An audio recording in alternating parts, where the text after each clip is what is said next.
What is going on, everybody? I feel like I just screamed that, but what's going on, everybody? It's your boy Alex G. I'm alongside Mal, and this is the A Couple of Things podcast where we are here to talk about a couple of things. Today will be a very music-based podcast. If you don't like music, close all of your streaming platforms, however you're listening to this. But a lot of music news, a lot of music did come out.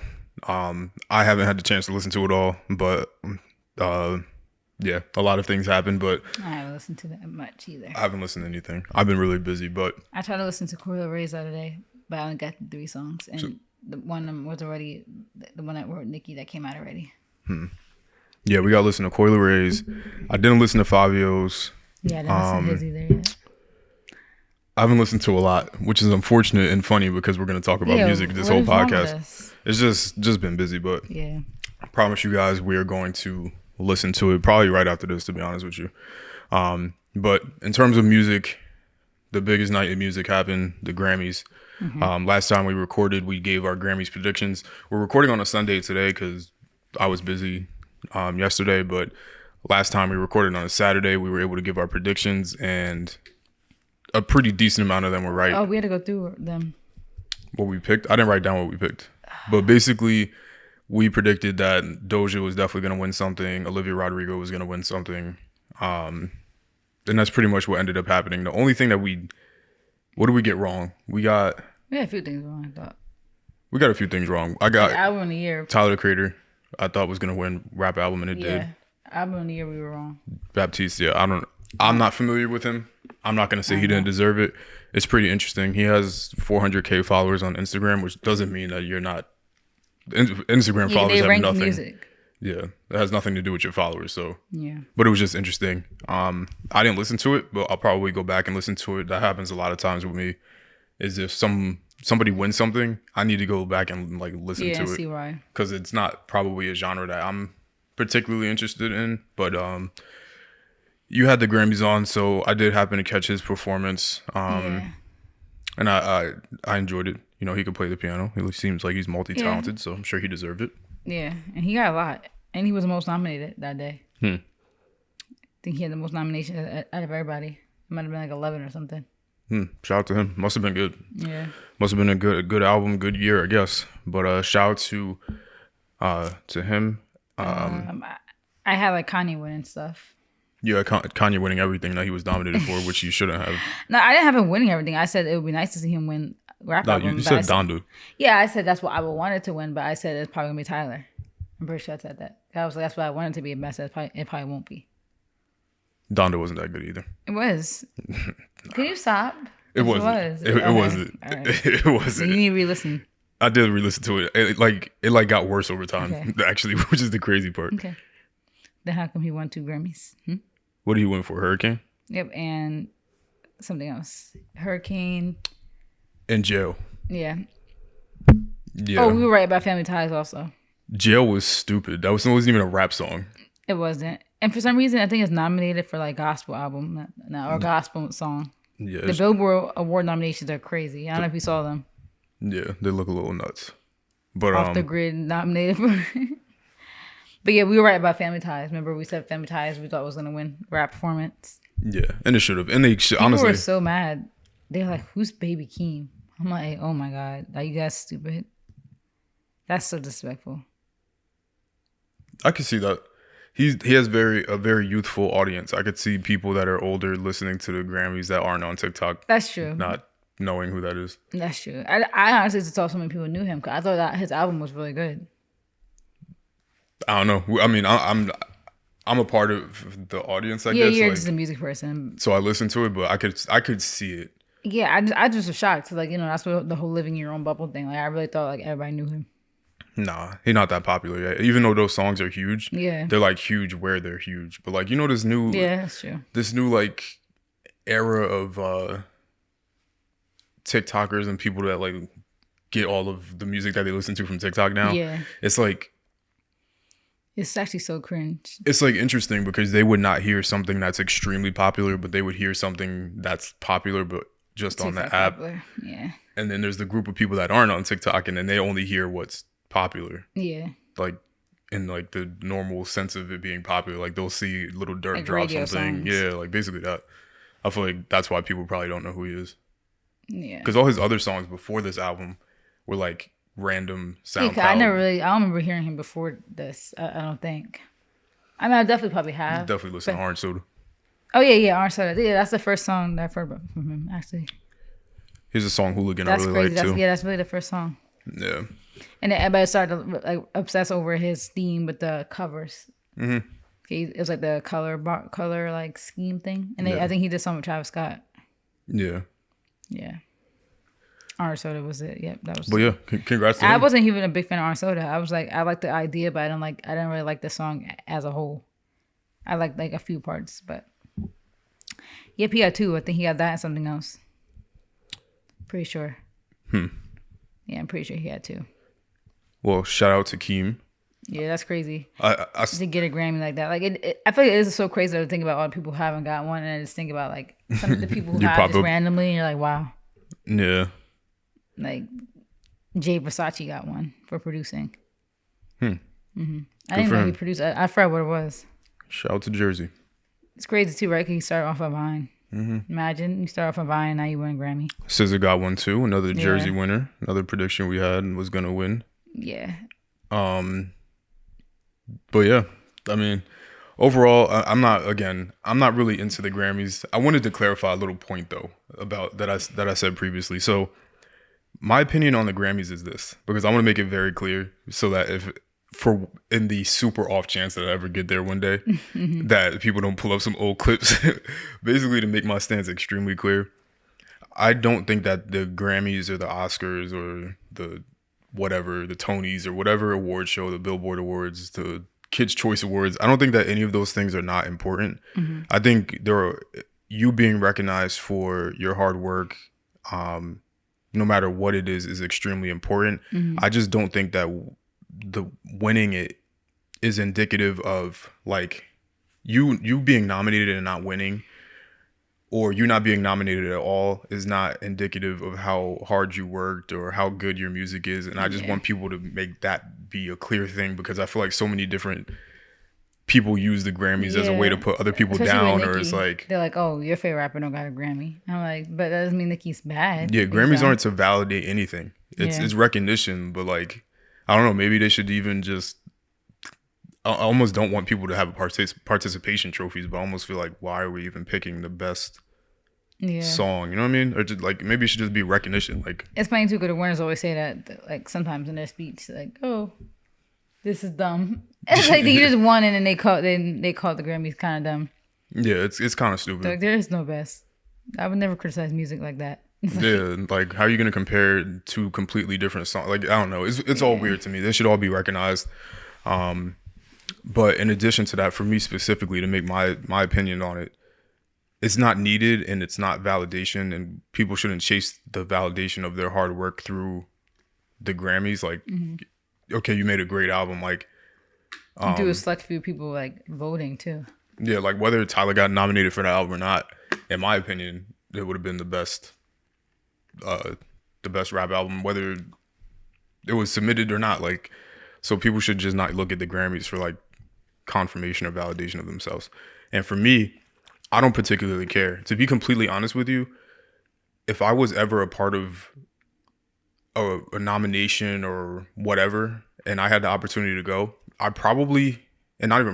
would not go for myself. I would only go if you or my mom or my brother or a family member or somebody wanted to get that experience and I was nominated and they wanted to see what that was like. I would go for them, but I don't care enough to necessarily like, it's not important enough to me. Like, I think it's important to be recognized, but personally, for my personal self-worth, I don't value it. So, you know, I probably wouldn't go. Not that I wouldn't be like, oh, cool. If I won one, I wouldn't. It's not like I would throw it out. But like, I'm also not going to be like, you know, flaunting it necessarily, or like, you know, I don't know.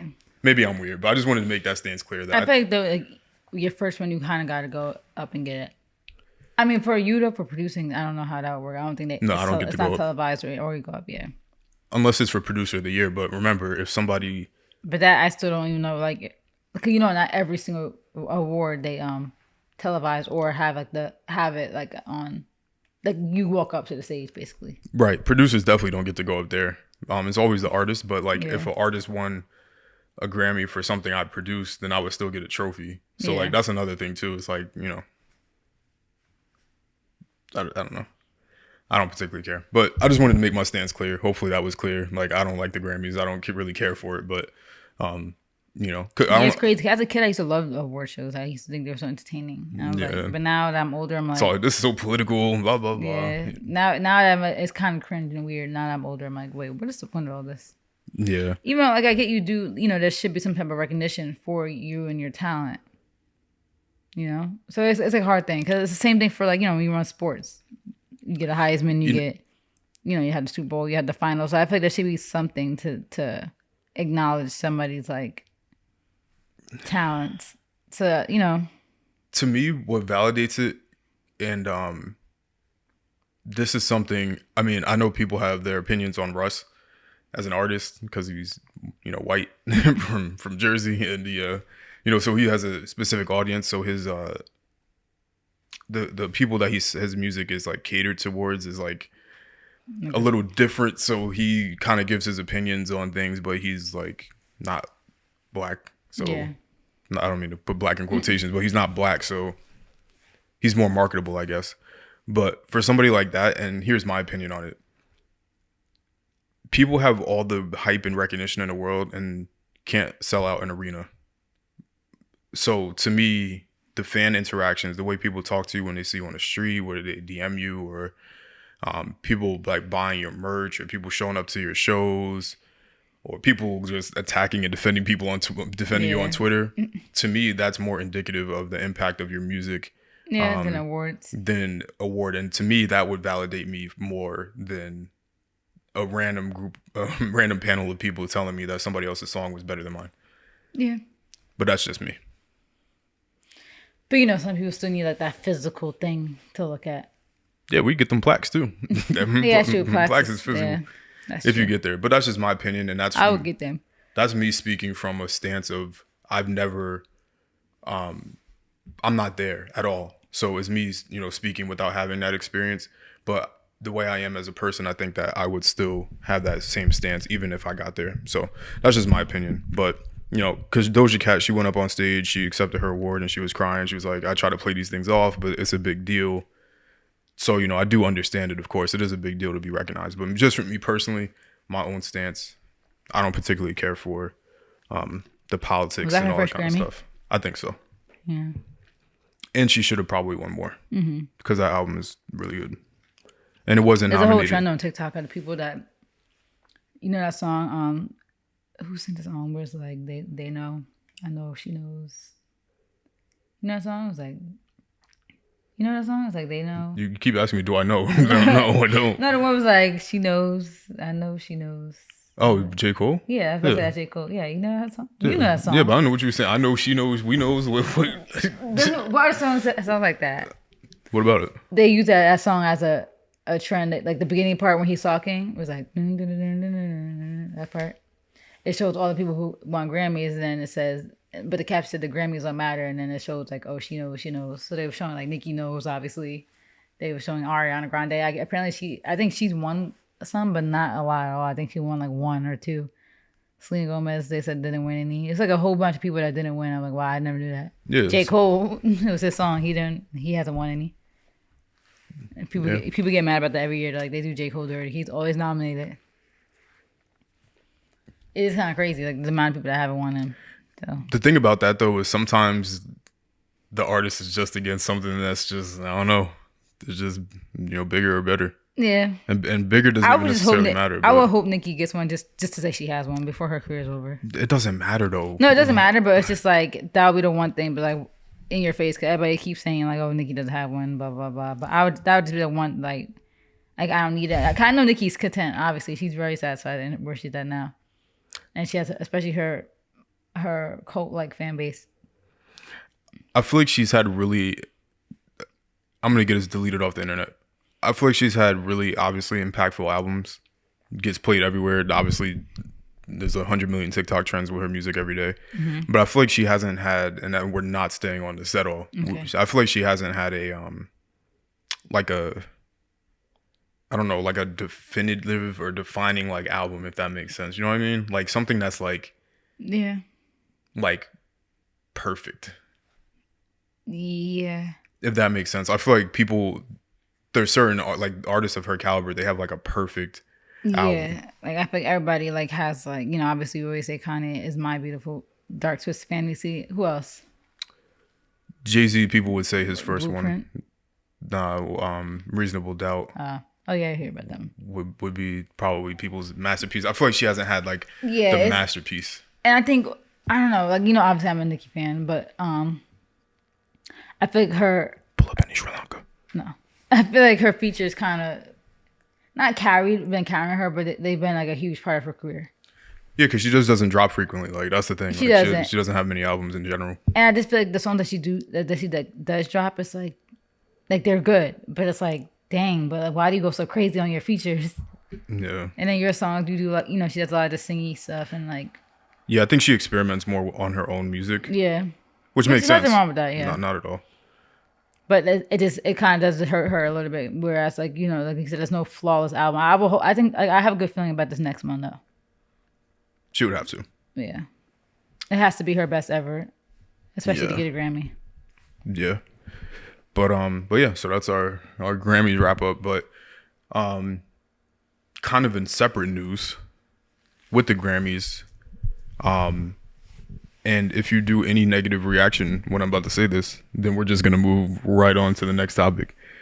So Cardi B had a tantrum on the internet. I didn't actually personally see it, I didn't see it. I don't follow her.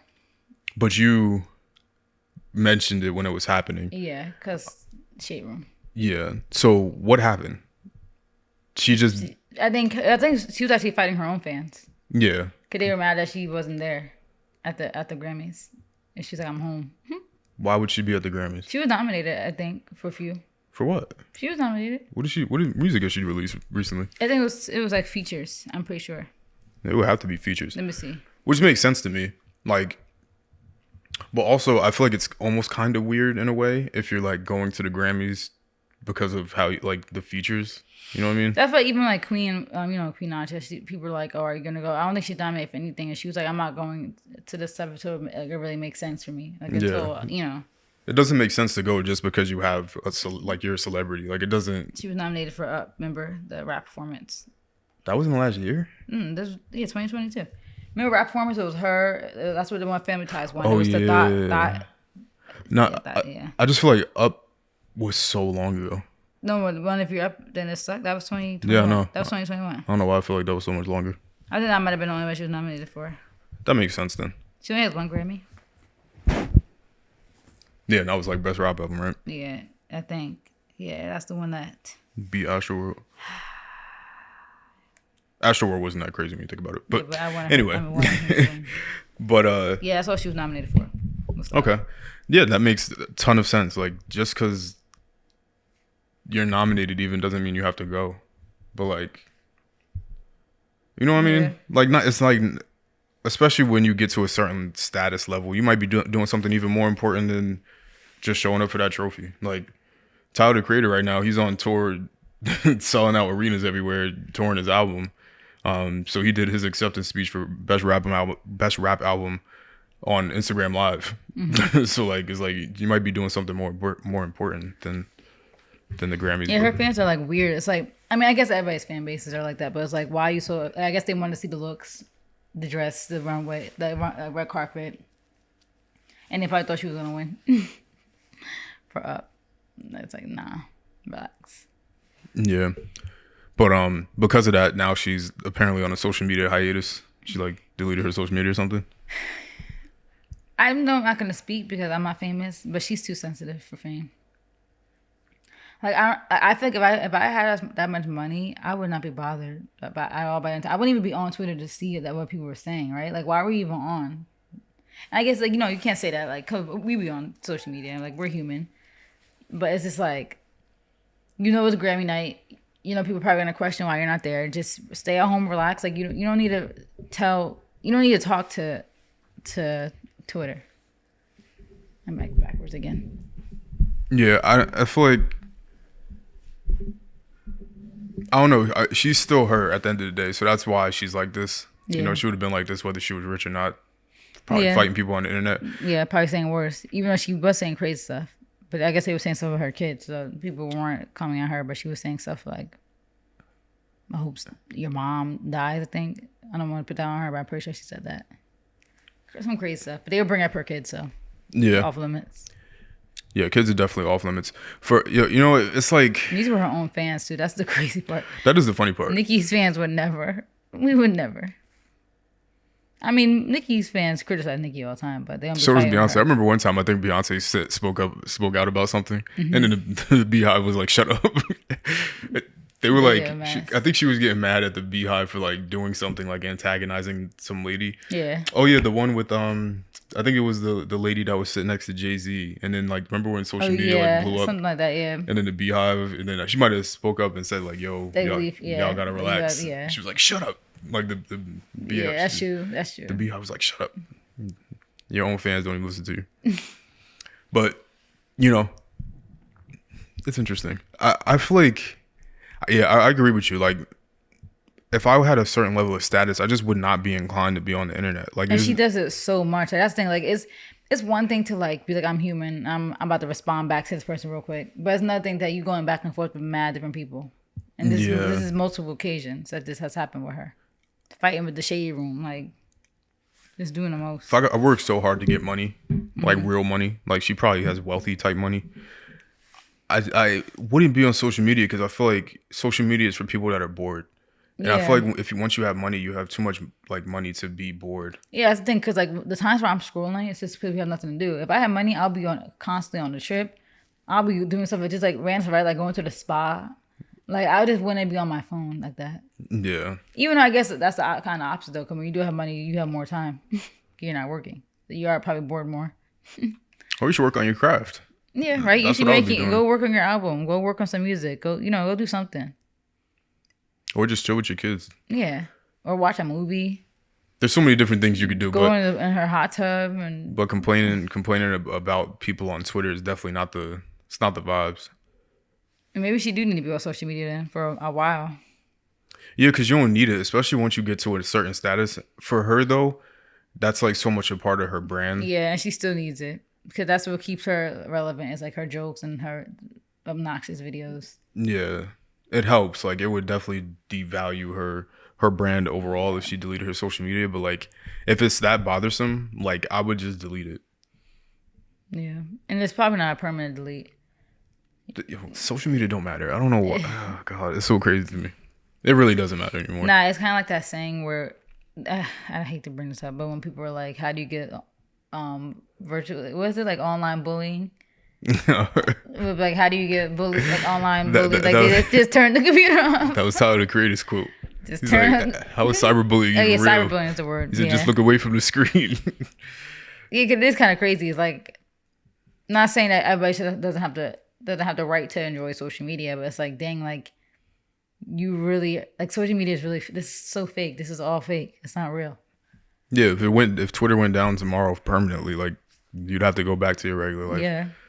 Yeah, I just think that celebrities definitely are, and I don't again because there's always the people that try to defend them. Like you don't know what it's like. You don't know what it's like to have all these millions of people saying things about you. Yeah, 100% true. I And don't. I get that because even when a few people be saying stuff, you see me, I'm ready to argue back, but I just feel like there's a difference. I feel like when you're at a certain level, you know people are saying certain stuff because that, like the bottom line is that they're, I wouldn't say everybody's jealous by saying something, but that Everybody's jealous. the bottom line is you're living a dream. You're living the way that they all wish they could. Yeah, no, it's a jealousy thing. It 100% is, because like for me, it would be comical. Like I would literally sit laughing if I read some of the stuff that people say, and not that that money makes you above being criticized or critiqued, but like for most of the things that people criticize or critique, they would literally trade their lives for yours in 2 seconds. Literally, like even like when I made that tweet the other day, right? And the girl was like, "Oh, I hope you go broke one day." I literally went to her page and I like it was comical to me. I'm like, "Oh, no wonder you said that." Like, look at you. Like, Yeah, she looked a mess. yeah. Raggedy house. Her finger. I don't know why her thumb was so stubby. It was like this wide. It was like this long. I was like, ew. No wonder why you said that. I'm like, keep hoping, because I can start working today for like a few years and I'm fine. But okay. But yeah, Yeah, it's like all, I would feel that same way. But then again, I get in the same like thought process though. Like you kind of want to be like you know they're just hating on you, but you kind of just want to shock them and be like, oh, you didn't think I was gonna respond. Like I would. That's why I said I would do that here and there randomly to some trolls just to be funny. I could never pull myself to do that because I'm so comfortable in where I am and what I accomplish and what I do and how my health is. I'm so like fine in myself that I know for a fact that people that use the internet like that aren't. Well, yeah, no, I agree. That's what I was saying. That's good enough for me. No, that's good enough for you. I agree, but that's why I said for me, it's like I'm fine too. But there's something that's so satisfying about replying sometimes, and this like knowing how that you shocked the person. Because you remember my argument. Every time I respond to people, like 80% of people don't respond back. It's like, oh, you didn't think I was gonna respond? Like you thought I was a punk. So it's just funny because like it's just comical because they never say nothing back. So for me, I just kind of laugh at it. I never did that. And sorry to interrupt, but I think people do that with celebrities because they don't think celebrities are gonna respond. It's like, nah, nigga, I'm gonna respond, and then they say something. Aside from it just looking bad on my timeline, like I always like to keep my timeline look very crispy whenever I tweet. I don't really like doing the replies and stuff like that. But aside from that, it's also like I almost feel like it validates the opinion of randoms, and I just don't like that. Like, because then to me it makes it seem like the person's bothered. If and I'm never bothered. I promise you. That's why like even the negative comments we get here and there in our YouTube, I don't like replying to them because it makes it seem like I'm bothered. But like I promise you, on God, I'm not ever bothered. But I'm not either. And I feel like that whole if someone's responding they're bothered. Okay, I get that, but I feel like to an extent, not really. They might not be. How many times I've responded to people on the YouTube and like I just responded and went about my day. Like even some comments that happen, I can't even tell you from the top of my head any of them. Because I moved on. Like, I didn't care. I just wanted to respond because they didn't think I was going to say something. And also, it's kind of just like, obviously, like you said, deep down, your life, everything. But at the same time, it's like, you're not about to play me on a public platform and to have other people, like, concluding something based off of your, like, projections. Like, when people be trying to say stuff, like, about, like, oh, the one girl, this is the one comment I do remember because it was recent. She was like, something about like, oh, do you guys have day jobs or like, or I don't know if you guys have day jobs. Something sarcastic. I'm like, you don't know if we had day jobs. Connie, do you see this coat? Do you see this? Well, they can't see the apartment, so maybe that's why. There's this ugly ass blue. No, yeah, you can't see like 12-foot ceilings. New York City. Please don't ask me if I have a day job. $2,000 sneakers, but I only paid $180 for them. Don't ask me if I have a day job. Cause now I have to say something. Now I gotta respond. You're not about to play with my money. That's one thing I don't do. I work way too hard. We work way too hard. You're not about to play with us. I don't work hard. We do. It comes effortlessly, actually. It does come effortlessly. It does. But yeah. So that's why, like, I do get it from a celebrity standpoint. Like, sometimes you do gotta like be like that's if I was famous and rich, I swear to God, half of my responses would be like, "Bye, you're broke." Nah, yo, I see. Get a life, you're broke. Go get a job, you're broke. You see, literally the transition from me had never had a job until now where I'm at. The social media usage just continues to go into the ground. Yeah, and you're that person, and I admire that. But I feel like for me, I would be that person too. Like I would be like Rihanna or Beyonce. But Rihanna and Beyonce have sometimes came out and snapped a little bit. They said, but you know how Beyonce does it in a way where she says stuff in her like interviews. That's the thing. She don't address nobody directly. Don't give them no free clout. She just says like generic stuff and she just makes jokes. She just laughs. Or like Jay-Z. Like we love how Jay-Z does it in his verses. But that's the thing. They have music as like the outlet. Like yeah, and they making money off and of it. And it sounds good. It sounds good when you sing. When you're singing it and rapping it. Like it sounds good. I make beats. I don't rap, so I can never get that stuff off. So I just have to get it off privately. But that's what I mean though. Even them getting off through their music, clear it's still like it bothers them. Yeah, of course.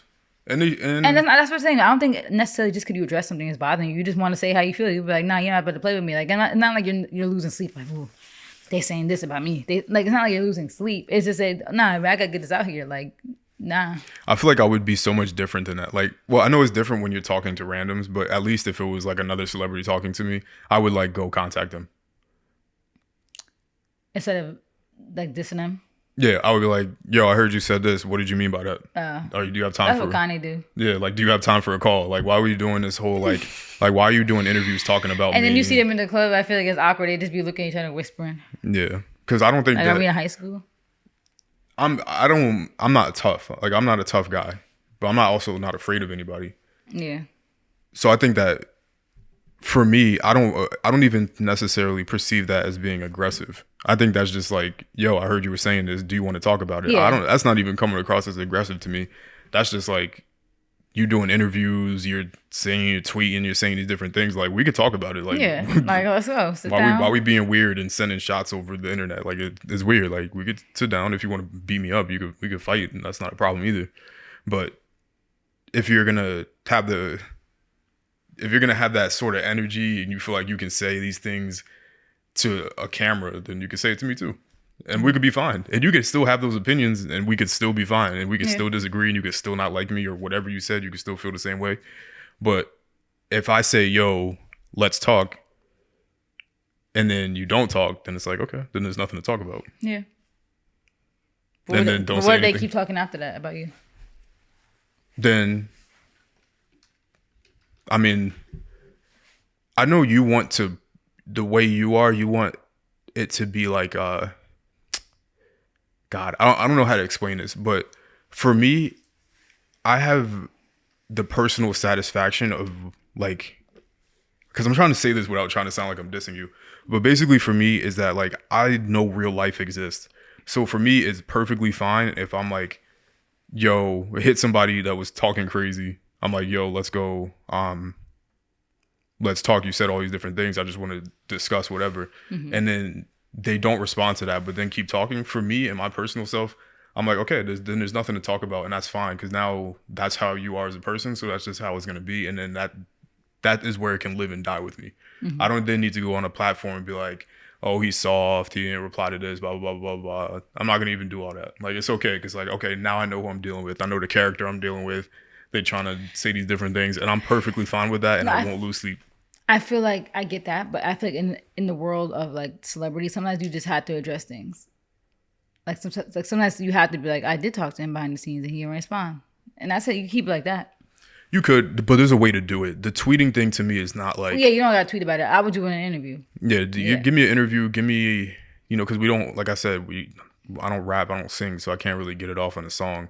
So just give me an interview. Yeah, I do respect that. Like, I don't know, it's a hard thing because it's like, yeah, do an interview, but also like, this is the world of social media. And imagine like Tupac or Biggie with Twitter. They might have been active, Because it is the way to get your word out there nowadays. Like, before you had to rely on radio and press. Now you don't have to. You can just make a tweet and now the Shade Room's going to screenshot it and put it on their page, Yeah. So it's like a hard thing. But I get it. I'm doing interviews. Because like when that Tyler versus DJ Khaled thing happened, and Tyler came out with the tweets, like, he just came out with like randomly like quoting what Khaled said. Yeah. But then he did an interview after that. For me, I would have just did the interview. Yeah, you would. And then explained it. Yeah. And even then, that's not even... Me explaining something isn't even like a diss or like that I'm necessarily bothered. If somebody asks me, I'm going to answer it, but I'm not going to go out my way to like retort and respond to everybody, because it doesn't matter. Yeah. Like, comments, they come and go. Like, for me at least. Yeah. If somebody says something negative to me, it comes and goes. Like, it's not going to bother me. Like, criticism and critiquing, and somebody say, hey, I think you can do this better. Even that, I don't even necessarily pay attention to, only because the things that you're critiquing and criticizing, for me, like if it's a critique or criticism about like a song I made or like a YouTube video I made or anything like that, at the end of the day, I'm going to make what I want to make. So regardless of what anybody else says about me, I'm going to still continue to do what I do. Like, I know that you can take different opinions and then it could make your art end up being better. Yeah. But for me, at the same time, it's like, don't tell me how to make my art, no matter what the art form is. Don't tell me about my podcast. Don't tell me how I'm performing on here. Don't tell me about my music. Don't tell me about anything, because I don't care. What about constructive criticism? No, don't tell me.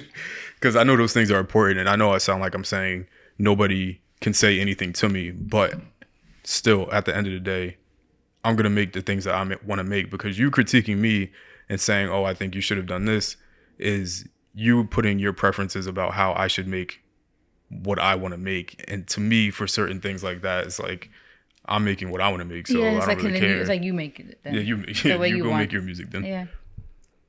But yeah, I deal with criticism in like a different kind of way. Yeah. I deal with it in the way of like, you can talk crazy, but certain things I gotta address. Because you notice, like, even with the comment I made on Twitter and everybody responded to me, I didn't respond to everybody. I was like, okay, whatever, fine. True. But then some people, I was like, nah. You talking about you hoping I go broke? Nah, I'm about to respond to that. Because that's never going to happen. And I know that's maybe cocky to say because life could humble you. I just feel like I'm way too prepared to be humbled. But let me knock on wood. God forbid. That statement might come back and get you. It might. And if it does, then I'll accept that. That's the thing. I hate when people try to piss off on you and then, like, if it happens to me, I'm not going to be sad or shocked. I'm like, all right, this is life. This happened. Like, I'll accept that. People really be trying to put weird stuff on you and then thinking that you're going to be hurt and upset when it happens. It's like, nah, I'm fine with things happening. But, like, that's why I'm saying, like, my critique about stuff is not about, like, that's how I just had to explain online, like, on Twitter. My critique when it comes to, like, money and stuff is not about people who are really struggling. It's not about dire situations. My critique, anytime I say anything about money, whether it's about what you should do with it, how you shouldn't have this much money in your account, how you shouldn't be begging people for money. That criticism was all the people who were as privileged as us. Grew up in upper middle class neighborhoods, got jobs, but spend their money going out to eat every single night. But now you need money to borrow money from me. Why? You go out to eat every night. Yeah, but that's such a specific stance. You can't just have that in your mind that's what you're trying to say and expect a bunch of random people. Well, yeah, of course not. But it's like, but why should they jump to conclusions too? What I'm saying, like, because that's what you said. No, it's not what I said. It's the same thing as like the Kim Kardashian thing. Like, she can't get mad at people. Kim Kardashian said, "My advice to women in business." I'm still standing by that to this day. She said that. So the second that she said my advice to women in business, everybody else should have not been offended who's not a woman. Okay, we'll use your specific thing then. You did not explicitly say, I'm talking about this specific group. So if people interpret that however they want, that's your fault. But my response was to the main tweet. The main tweet was about women needing to borrow money when they have a husband. So I'm talking about, like, I don't know. Like, that was kind of just like going off of her tweet. I'm like, anybody who needs to borrow $50 in general needs to reevaluate their life. Like, I'm going based off that tweet. It wasn't me talking about people who are like vets, anybody. Like, I'm going based off this girl's tweet where she was shaming men. She was shaming husbands that don't have money to give their wives, basically. So I'm shaming the wife needing to borrow 50. Because, like, you want to shame the husband. Why the wife need to borrow it? She should have money. Why she got to borrow it, you know? You shaming the husband for not having $50, but you're not shaming the wife. So that's what I'm saying. I'm like, well, let's shame the wife too. That's basically what that tweet meant. But everybody took it as, oh my God, I spent $8,000 on my son's COVID. Whoa. I'm not talking about your situation. Like, everybody just wants to be offended and they want to interpret a tweet the way. And I get that. That's why Twitter is an annoying place. Social media in general is annoying because people will take broad statements and then shape it to what they think you meant. And then all of a sudden now they have a whole circle of who they think you are and your personality and your morals. I'm like, you don't know me. You judging me off 100 characters? That's insanity. That's literally insanity. So when that girl said, I hope you go broke, I had to respond because it's like, keep hoping, stubby fingers, keep hoping because that's not going to happen. Knock on wood. If it does, like I said, if it does happen, it will happen. But I just know. Nah, you would be sick. I would be sick, yeah. But it'll probably be funny, but I'm still going to stand by my statement and say that I'm confident in my money saving and investing. Like, no, of course that happens. Enron, clearly those niggas went to work every day thinking their money was good. And then you might have some health thing happen, you got paid, all the stuff that them people were saying in them tweets. That's why I don't say nothing. Yeah, but that's what workers' comp is for. So life insurance is for. There's a whole bunch of stuff that insurance. People don't pay for insurance. That's why they post GoFundMe links. People don't invest in insurance. The act of insuring yourself in those situations. That's why workers' comp exists. Disability exists. All those stuff exists for a reason. People don't think that stuff is going to happen. They don't prepare for it. But I'm preparing for it. Them disability checks ain't hitting. They ain't hitting like the regular salary checks. God forbid something happens to me. I have at least like probably 2 years of not having to work, and I'm fine with all the money that's in different places. If I can't get myself together in 2 years, that's just on me. Yeah, that's why I prefer just to not say anything. I don't believe in all that. Let them people rock. Yeah. The bottom line is I don't have to respond to that tweet in the first place. I get that. Yeah. That part. But I'm allowed to speak my mind and criticize. Because this girl, how you going to criticize the husband? I can't criticize you. Like, you talking about, oh, if you need money, you need to borrow from your husband. Girl, you shouldn't need to borrow money from your husband anyway. Why are you broke? Like, it's just, I just like to call people out on their double standards. Because how you going to criticize the man but not criticize the woman. And I just think $50 was a bad example. If she said 1,000, I wouldn't even made that tweet. But she talking about 50, like that's a lot. I just sent Maya $50 for Miami just for no reason, just to be a nice older sister. $50 is a bad example. I just spent $64 on groceries. $50 is nothing to me.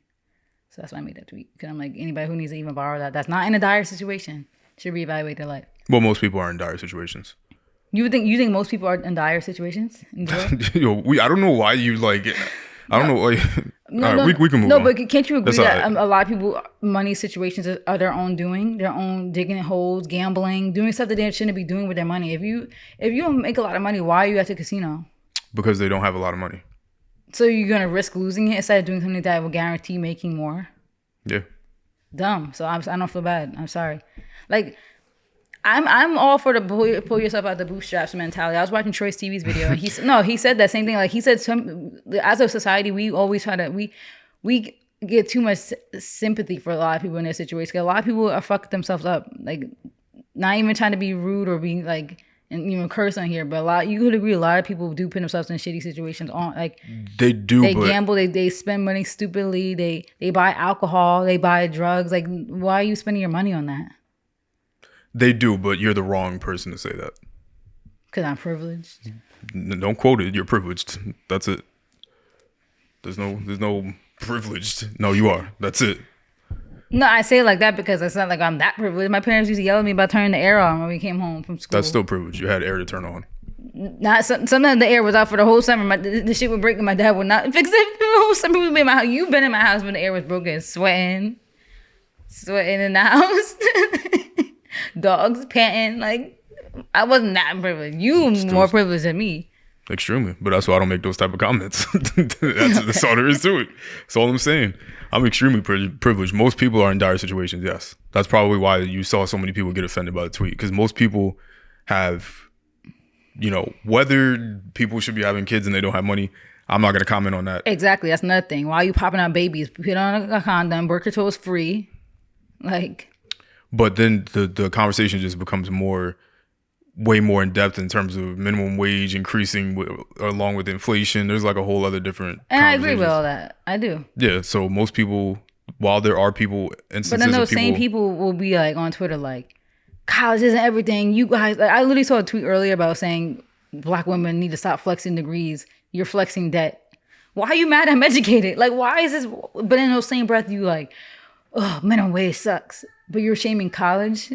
I'm doing well in life because of college. Yeah, it's stupid. Okay, yeah, you could think it's kind of crazy. Yeah, maybe I'm not that much smarter than you because I sat through and took tests. Yeah, maybe I'm not.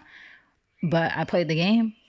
And now you're gonna shame me for my debt. But now in the same breath, you're arguing about how you don't make a lot of money.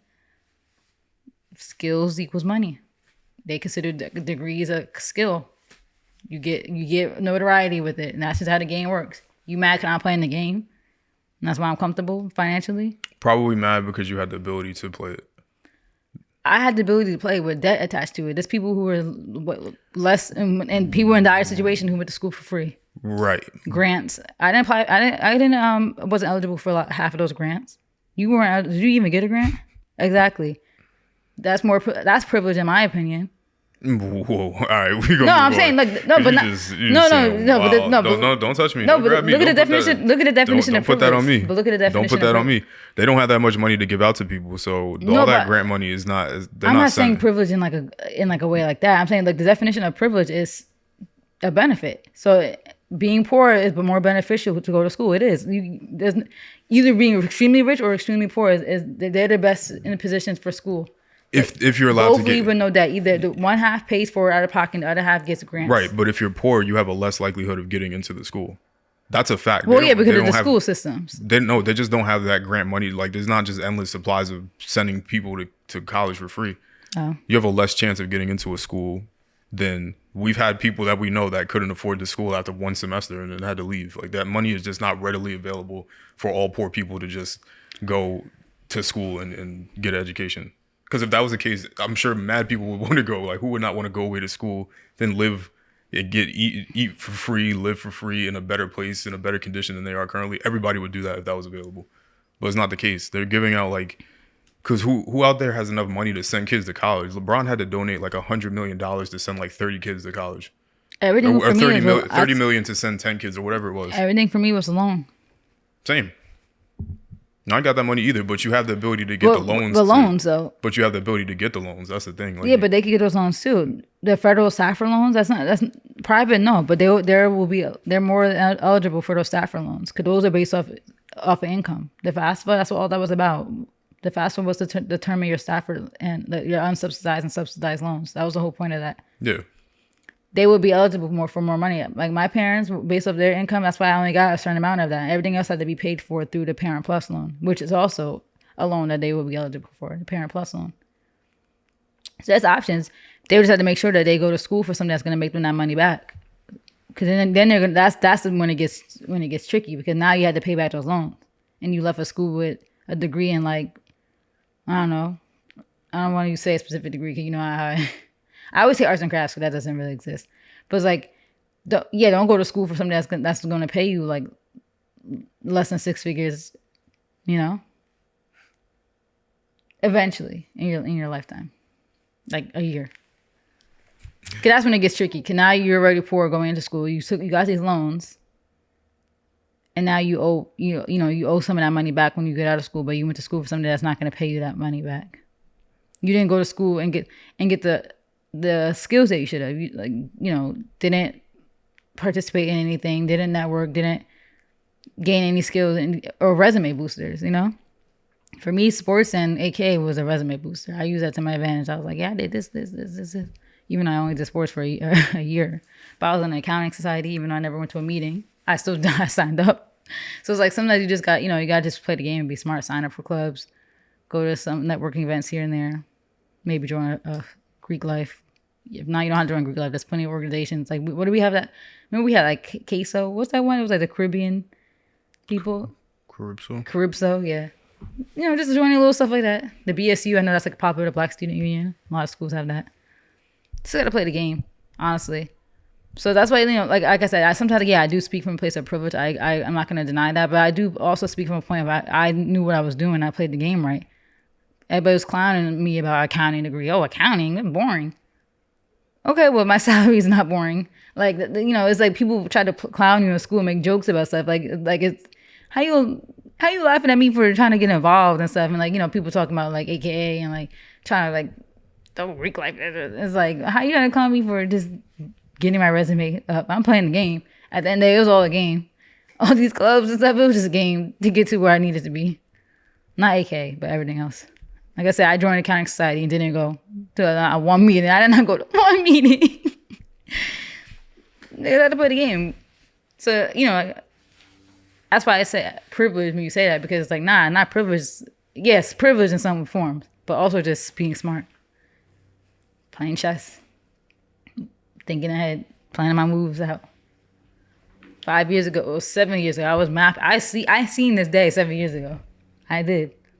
Everything worked out the way it was. The only thing that's slowing down is CPA, and that's my own laziness. But you said I was eligible for the CPA by 2019. Like I said, I was going to be. It just was so easy. And maybe it's something that does need to humble me, but I don't know if I need to be humble just for being smart. Anyway. And being smart with my money.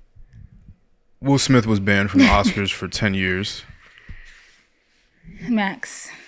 I don't even know what that means. I can't go to an award show. Shaking in me boots. Is it just Oscars that he can't go to?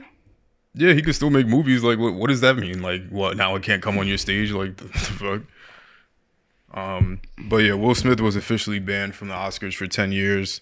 I'm assuming that's because he didn't come out and, I guess, explicitly and publicly apologize to Chris Rock or say that what he did was wrong. It probably wasn't clear enough for them.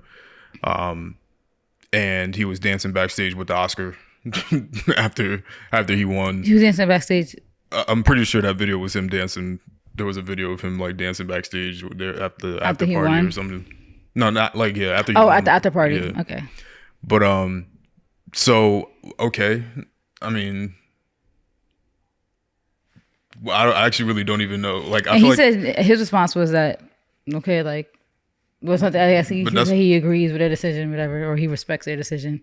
same thing what we were just saying about the Grammys. Like, okay, like I'm not gonna come to your show. Like, I don't care. Like that, all that Do you political. think after the 10 years is over, he'll ever go back? Why does it matter, yo? Somebody has to really explain. I know we just had this whole conversation about the Grammys. This is gonna be like a separate, clip, I guess, for others that are just watching this individual clip. But we just had a conversation about the Grammys and about why these award shows matter. Like they're important, but at the same time, like this type of stuff, like who do they think they are? Like these academies and these different Like, oh, you can't come shows, you for can't- 10 years. You're not allowed to be in this space. like, do you know who I am? Yeah. Like somebody is. That's what I'm saying. Eventually, it's gonna get to the point where people just are not gonna show up to these things. Like you see, you're banning Kanye from performing. Like you look at all the stuff he did. And do you think Kanye quitting Coachella was a reaction to the Grammys thing? Like him, it's maybe not feeling appreciated in music, so he's like, "F it, you guys not getting me." Probably. If I was him and That Coachella thing, that's rough. I don't know why he canceled. yo, Kanye can make $8 million doing literally anything else. He could, but it's like the fans. People was paid mad money to go once, and that was announced for months. Yeah, like but, he could, yo. you know I'm a Kanye fan, but come on, you gonna cancel a week before? Yo, for real, for me, festivals need to just be for upcoming artists that don't have enough strength to pull an arena or enough like fans to fill up a venue on their own. So they need to go to a festival to go get a bigger audience. But sometimes you do need those bigger artists and to gather those crowds. Yeah, I know you do, but I'm just saying that me as a bigger artist, why would I go take a check? Because you know that in business, there's But Kanye never done Coachella. That just would have been something to say that you did in your career. That would have been. It would have been cool. But just like the Grammys, who gives a fuck about Coachella? Yeah, I know, but I just like I said, I feel bad for the people who brought tickets. Like, imagine we lived in Cali and we're like, oh, let's just fuck it, we're gonna go to Coachella this weekend. Oh yeah, we selling that ticket. Yeah, but that sucks. I would have been so looking forward to it. Yeah, but And no, we're not entitled to celebrities' time, yes, but at the same time, celebrities aren't entitled to waste our time either. Like, we can't excuse some things unless something dire happened where he had to cancel. Sometimes you can't excuse some things that celebrities do because, like I said, it's the time too. He canceled like a week or two before, like a month before, okay, but a week before, like that's messed up. You know, all the people that work on Coachella had to scramble to find something new. Like that is kind of messed up. You gotta agree. But I don't know why he canceled it. He didn't really give a reason. Which he doesn't have to. But I'm saying, like, I just wonder why. That's why I said, do you think it's a trickle effect to the Grammys and all that stuff? what I would hope it was is that these people don't need the Grammys. They don't need any of that stuff. Honestly, that stuff is a good look for like people that don't have as huge of an audience. Like I don't know who John Baptiste is. But now he could be like 11 time nominated. Right, and now he'll get more 7 winning, whatever. He'll get more views. His performance is seen by a bigger audience. I think it matters for those people.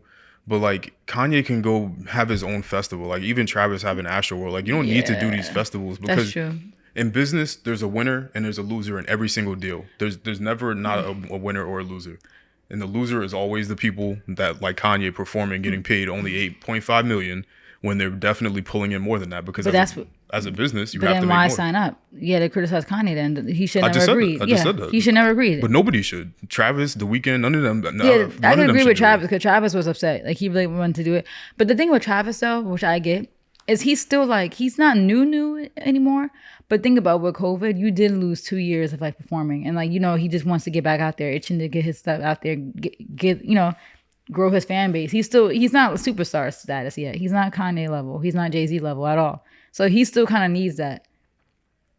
Because he could easily, like you saw how easily people switched up after Astroworld. Even though his fan base is very cult-like. They'll never leave. His fan base will never leave. But even his true fans that were at Astroworld, a lot of them, I don't know how they feel about him now, but they weren't messing with him after that. A lot of his fans that were there weren't messing with him after that. So I feel like he's a performer. He loves that stuff. Kanye doesn't need it. Kanye's in his 40s, doesn't need it anymore. Travis is still in his 20s, still young, still likes to do that stuff. So, him kind of being upset about Coachella, I get it because this is like the first time all these festivals are coming back since COVID started. Like a lot of people haven't really been able to really get back out there, and he was looking forward for a while now. Regardless of whatever, like people died. I don't know how people's perception, his fans, I don't know what their perception of him is, but he pulled 50,000 people just in a random city, and not a random city, but you know, Well, his that's his hometown. So, He yeah. was able to pull 50,000 people into his own festival, and all organized by himself. It was obviously Live Nation and a bunch of other parties involved. But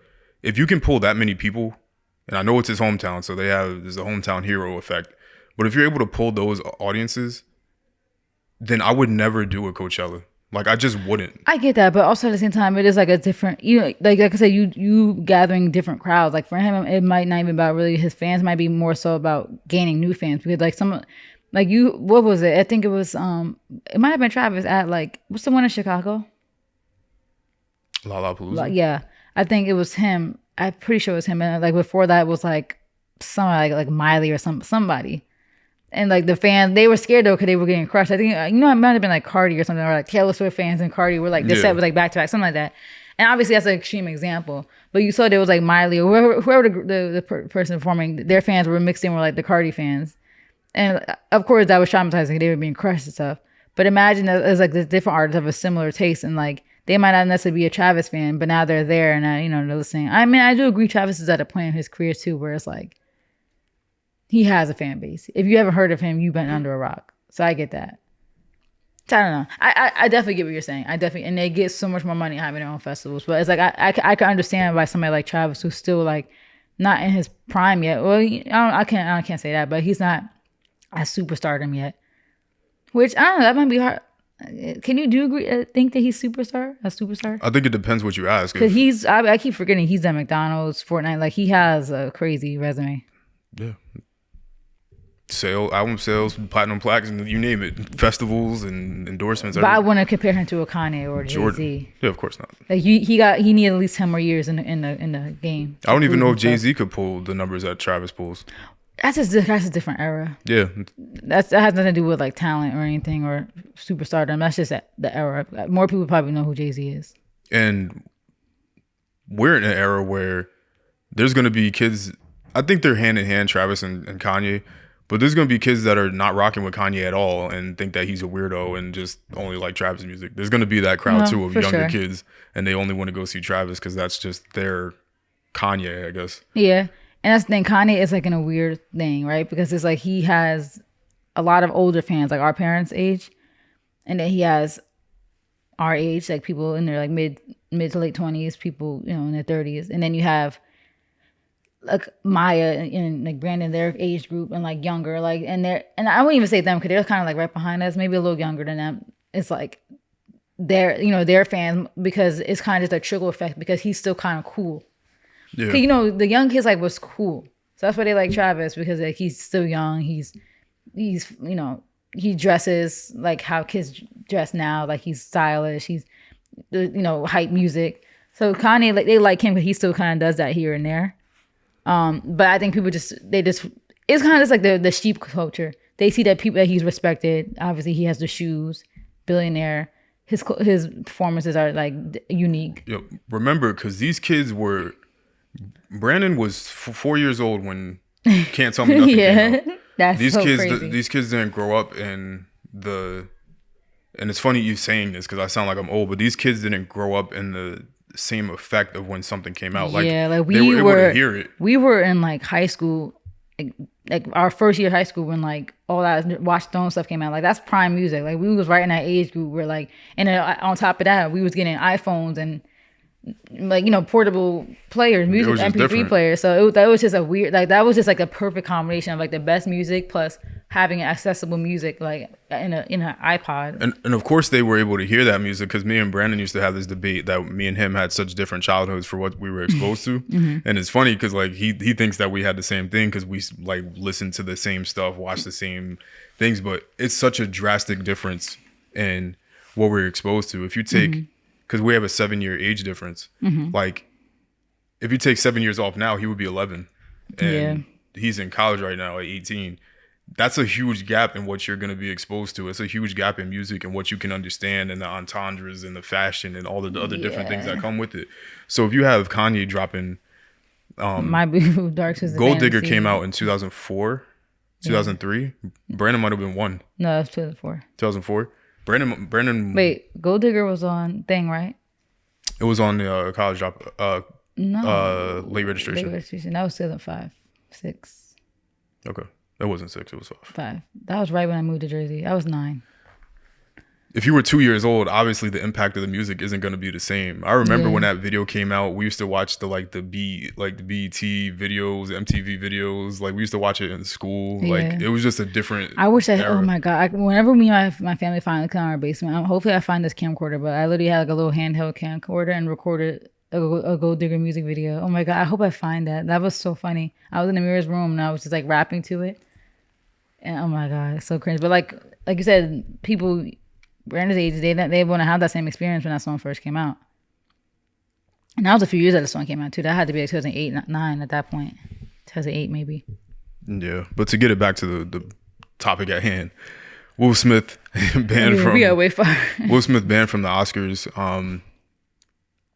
It's stupid. These people don't need this stuff. Like, I think there's rules and regulations that you have to follow. If he violated something, they have every right to not allow him to, be in their venue, be in their organization, whether me, him, anybody feels like the Oscars is like some coveted thing. No matter what anybody's opinions, their rules are their rules. And if they want to ban him, they can definitely do so. But we got to definitely shake in totality. And I'm not going to make this a black thing because I saw a lot of people arguing about, they use you, that they like you when you're there, and then the second that you don't follow their rules, then they drop you. I'm not going to make it a racist black and white sort of thing. Yeah, they're like, he has a clean record, Will Smith, of like things like this. Yeah, I'm not going to make that argument, but in general, yeah, if you do allow these sorts of organizations to exist and you give them the power and you give them the, oh my God, I won this. If you give them that, eventually they're going to use that against you, no matter who you are, whether you're white, black, or anything. Obviously, black people typically are disproportionately impacted by these sorts of things. But if you give somebody power, they're going to use their power. Like if you put somebody in office as president, they're going to use their power as president to do certain things. Like whether, you put them in that position. If we want to be like crying because you won a trophy, like they're going to use that. Like they're going to use it against you. They just are. So if people don't want that, if people find that, they're just going to drop you so quickly, just don't support it. Don't watch it. Yeah. This was still the lowest rated Oscars ever, least viewed. And I feel like we get that same record every single year. It's getting worse because TV is not popular anymore. Yeah, nobody cares. These kids don't care about these award shows anymore. Yeah, we really don't. Like it used to be a thing when we was kids, like when we were younger. Like it used to be, everyone on Twitter was tweeting about it. Do you remember that? Like it used to be the whole tweet. Like, and people still do that now, but it was different back then because I used to get like in jail during an award show. It was more funny. Like the performances were actually really good. These kids now, like these kids ain't tweeting about the Oscars. They on TikTok doing it. They hearing about the slap through Instagram. Yeah, they don't care. They weren't watching it. Yeah, we weren't watching it. Yeah, so if people have a problem with it, just stop giving the people the power. Like it's a trophy at the end of the day. Like come on, we know the impact that his movies and shows and him putting on people from his hometown. Like we know the cultural impact. 10 years is crazy though. It is. That does kind of suck because it's like it's a trophy. You think they'll go back on that? Because then that's makes them look soft. Yeah. I think they didn't do it because they probably had a meeting with him like, yo, we don't want to do this, but like, if you apologize, we can lessen it. And he probably just said no because, he's probably still standing on what he did, which is fine. Like, I'm not even mad at that. He's standing on what he did. So, 10 years, whatever. I like it. I like him. I actually kind of low key do like him not apologizing in a way. Because the thing is that we think everything, God, this is going to be such a long statement here. There's no telling what their conversations might have been privately between Chris Rock and Will Smith, although I don't feel like a conversation was had. Yeah, Chris Rock just talked recently saying he's not talking about it until he's getting money from it. Yeah. So, but who knows what conversations they might have had. They might have pieced it up. I don't know. But in general, we don't care about the Oscars. We shouldn't care about the Grammys. I don't relate to none of that. I don't know what the politics behind all that stuff is. I don't particularly care. And neither should Will Smith, who's done a lot for visibility and people that look like us in movies and things like that. And he's just been that guy for 30 years. And unfortunately, in the past couple of them, is kind of starting to get, I wouldn't say tainted, but it's starting to, It's adding a little mark because well, to me, it's adding a lot because like, yeah, it is. This is now putting into question like years of his accomplishments and like when you go. No, literally, even before the slap, the relationship stuff for me has already kind of ruined my mindset of him. But even Chris Rock, like I'm seeing people's comments now, like they're like now just knowing who Chris Rock is, and I'm like, wow. Yeah, now they're trying to say good hair. Look at all the stuff he said in good hair. I just mean in general, like people like. I mean, I know the internet is full of these young kids, but like they didn't even know who Chris Rock was. Yeah, and that's kind of crazy. And that now when they think Chris Rock, that's what they're gonna think of. Yeah. They're not gonna think of Madagascar. Like any of the really culturally impactful things. Yeah. But that's, remember like we were saying before, it's like when we were making the Grammys conversation, when I look in the crowd and I see all these people out here with their phones out recording and all that other stuff, or you look at your merch sales or the way people interact with you, that's the real quantifiable measure of your impact. It's not with no Oscar trophy. You don't got to be on stage crying because you got a trophy. Like, it's like, a trophy. Why are you crying? Like, and I think the crying is more so the childhood fulfilling. Yeah. Because like, you know, as a kid, you're like, oh, I'm going to win a Grammy one day. I'm going to be up there. I think it's just kind of like a, wow, I'm really up here type of cry for a lot of them. I completely understand that, but we have to shake that. Like, yeah, but you got to shake that as a kid. Like that, you know, you can't help how you felt as a kid. No, I know, but once you're actually up there, we gotta get the Grammys and all these things out of here. Yeah, I mean, I think eventually it's gonna die down. I think they'll still have like awards, but there might not be shows for it. I think they're just gonna mail people their stuff eventually, right? Even still, like, let's get to the root of it.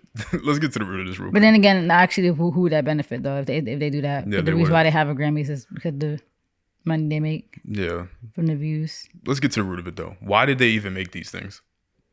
Just to give people recognition. Same, like I said, why did they make a Super Bowl? Why did they have a finals? Nah, that's different. No, it's not different. Like if you were in your field, there's usually recognition. You know, at our jobs, we have town halls where we have awards for people. Everybody worked hard, but there's only few people who win. In the Super Bowl, you don't get voted who was the best team in the season. You compete in a sport. It's completely different. It's not a panel of people saying the Cowboys were the best team this year. Let's give them a trophy. Yeah, but there's no other way to do it in music. There really isn't. So why do it? But, you know, just to recognize people for their impacts on the culture, on the world. A lot of people, you know, that had really cultural impacts on society with music. I don't know. It's like every you know, everything has awards. Like literally everything.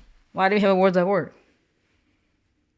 You know, you're just doing your job. I don't have awards, but I'm sure we have awards. We have the community. No, it's like every town hall is people win awards, and then you get a chance to win like a gift card, and it's like you award for like how hard you worked for the quarter.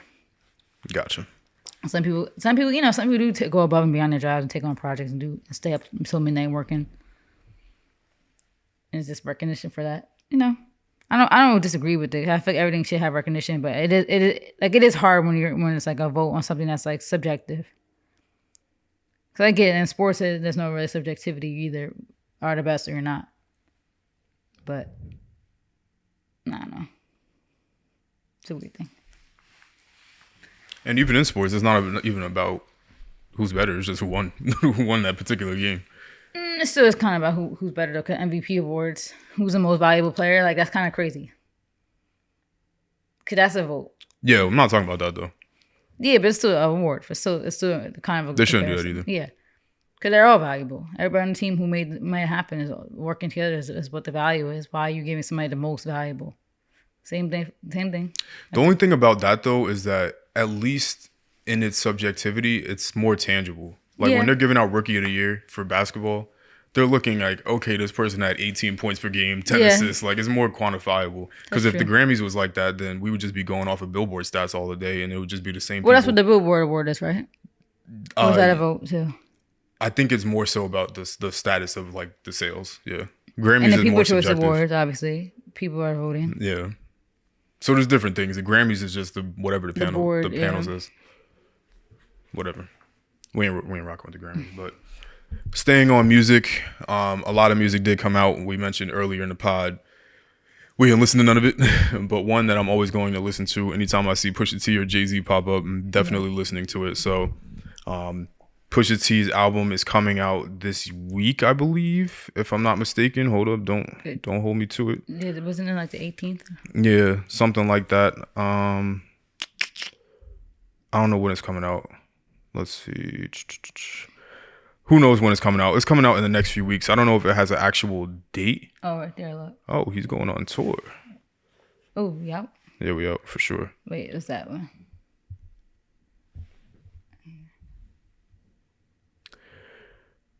So, sorry, people. The 8th. Yeah, it didn't come out. So maybe it's just being delayed. Yeah, who Maybe knows when it's this gonna. Friday. Go back to the Secret Links. Who knows when it's coming out? I would go to a Pusha T concert. But they dropped a song. Pharrell, Pusha T, Jay-Z. Yeah. Did you say that on the pod when you were talking about Kanye producing Pusha T's music, or was that off? No, that was on the mic. Oh. So for anybody that didn't hear that conversation, basically, I think that Pusha T is capable of doing a lot musically. But I do feel like the influence of Kanye on a lot of his music does keep him back in terms of what I would probably say to be commercial success, because Kanye likes to hear Pusha T on soul samples, and you could hear like Daytona, Kanye made and all of that, all of those beats, and they all pretty much were just, chopped samples. Not what will Meek do. That was a sample. Oh, but it wasn't soul. Well, it was a soul sample. But it wasn't, it wasn't like a soulful sound. But. Yeah. So just the Kanye sampling style, he wants to do a lot of that kind of stuff, which I think puts Pusha T in a box because nobody's going to listen to that on the radio. And not that matters, and Pusha T's never been that artist, but low-key, he kind of has been, where he was able to rap and be himself, but on production that allows it to be listenable, if that makes sense. We had him on No Flex Zone. I think people forget all the stuff he's been on. Like No Flex Zone, Mercy. Was it Mercy? He was on Mercy. Even before that. Was he on Click? No. He was in the music video though, I thought. I didn't even know Click had a music video. You didn't? They was in the was that Mercy? That was Mercy. Then when they were on Parking Garage. Yeah, dang. Yeah, wait. Click don't got that? No, I don't think so. They did a disservice to the world by not having the video. Yeah. But basically, Pusha T's been on a lot of stuff. Like, I don't know what kids were outside. I've listened to Pusha T forever, but like when he was doing like Mr. Me Too, when he was with Clips, Grinding, all these different types of beats. Grinding was a Pharrell produced beat. I just feel like them being all, together from Virginia, they just have like a certain sound, certain way to work together. And Pusha T and Pharrell have been working together way longer than Kanye and Pusha T have been working together.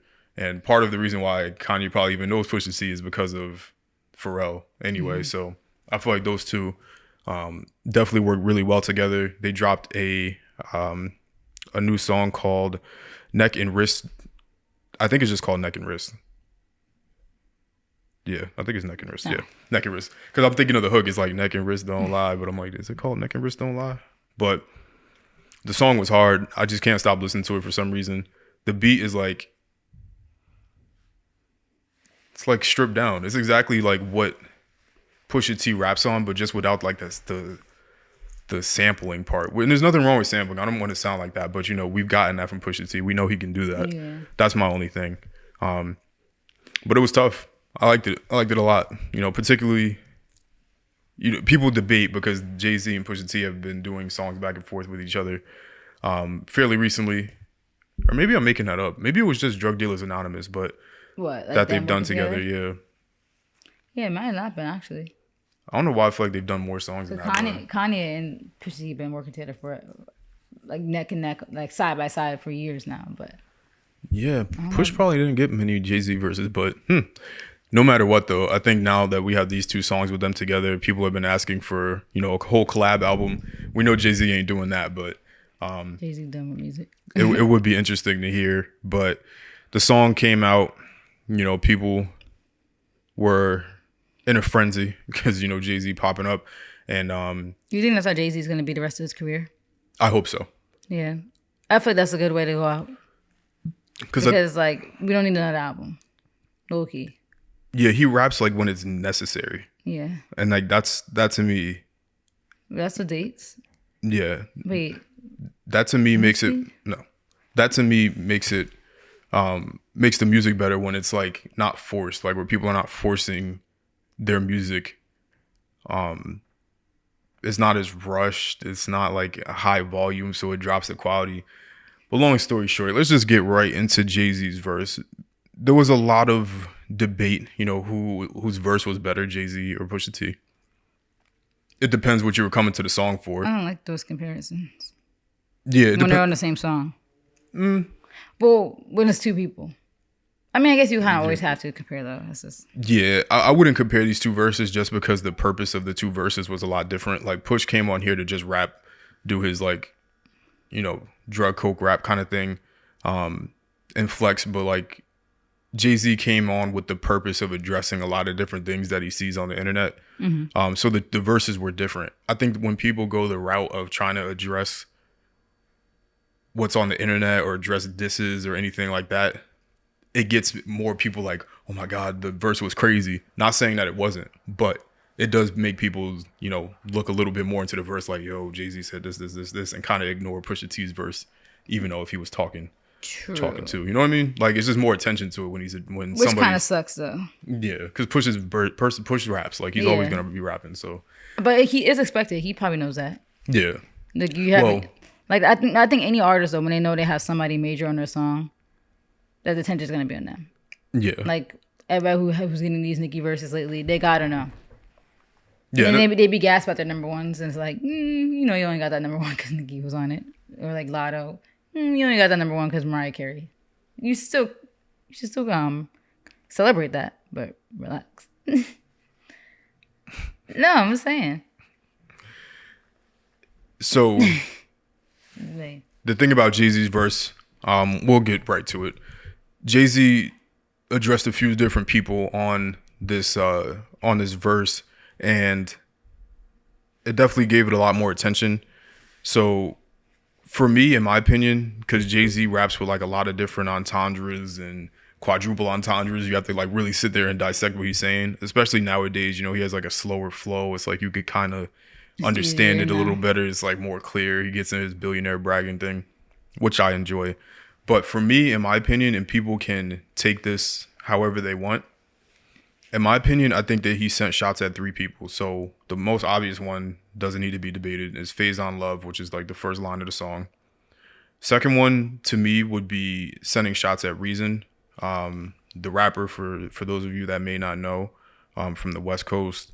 And third one, and it might be a reach, but is Birdman. So those are the three that I have. So people can debate all day long whether they think that those three are true. We know Faison Love for sure is one, but the other two people can debate all day long. And now we know we can't even use Rap Genius really to confirm, because I always thought Rap Genius was verified. Not all the time, no. Yeah, it's just they have contributors, right, who get like a verified, but doesn't mean that what their contributions are verifiable. Yeah, they're just like music experts. Yeah, it's only verified if the artist comes in. I've seen Pusha T go into lyrics and confirm this is true. And then you saw Nicki recently was like, no. Yeah. It wasn't who I was talking about. Yeah. But Jay-Z responded to Faison Love. For those of you guys that don't know, Faison Love, comedian, he did an interview a few years ago with Vlad TV that recently resurfaced, only because Vlad does this thing, and not saying that it's not smart, but he does interviews with people where they say like outlandish things or just whatever they say. And Vlad, because he clips it and then reposts it as a throwback video.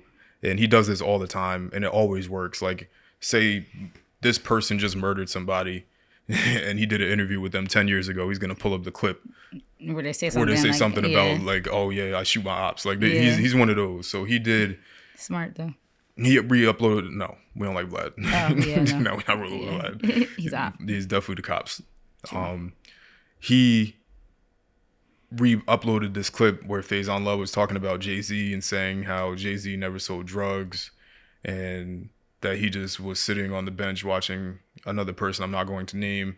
Don't want to implicate or indict anybody selling. He basically said that he was watching somebody else sell the drugs and that he never actually did it, and he just rapped about other people selling drugs his whole career. So that was Faison's opinion. Yeah. I don't know where Faison Love is from. I think he's from California. He's not from Marcy Projects. I don't know why he was so angry in the interview. He was angry. He was like screaming. What the heck? So People who scream like that, it just will confuse me. Like that guy Sharp who's on No Jumper lately. Like, why are you so angry?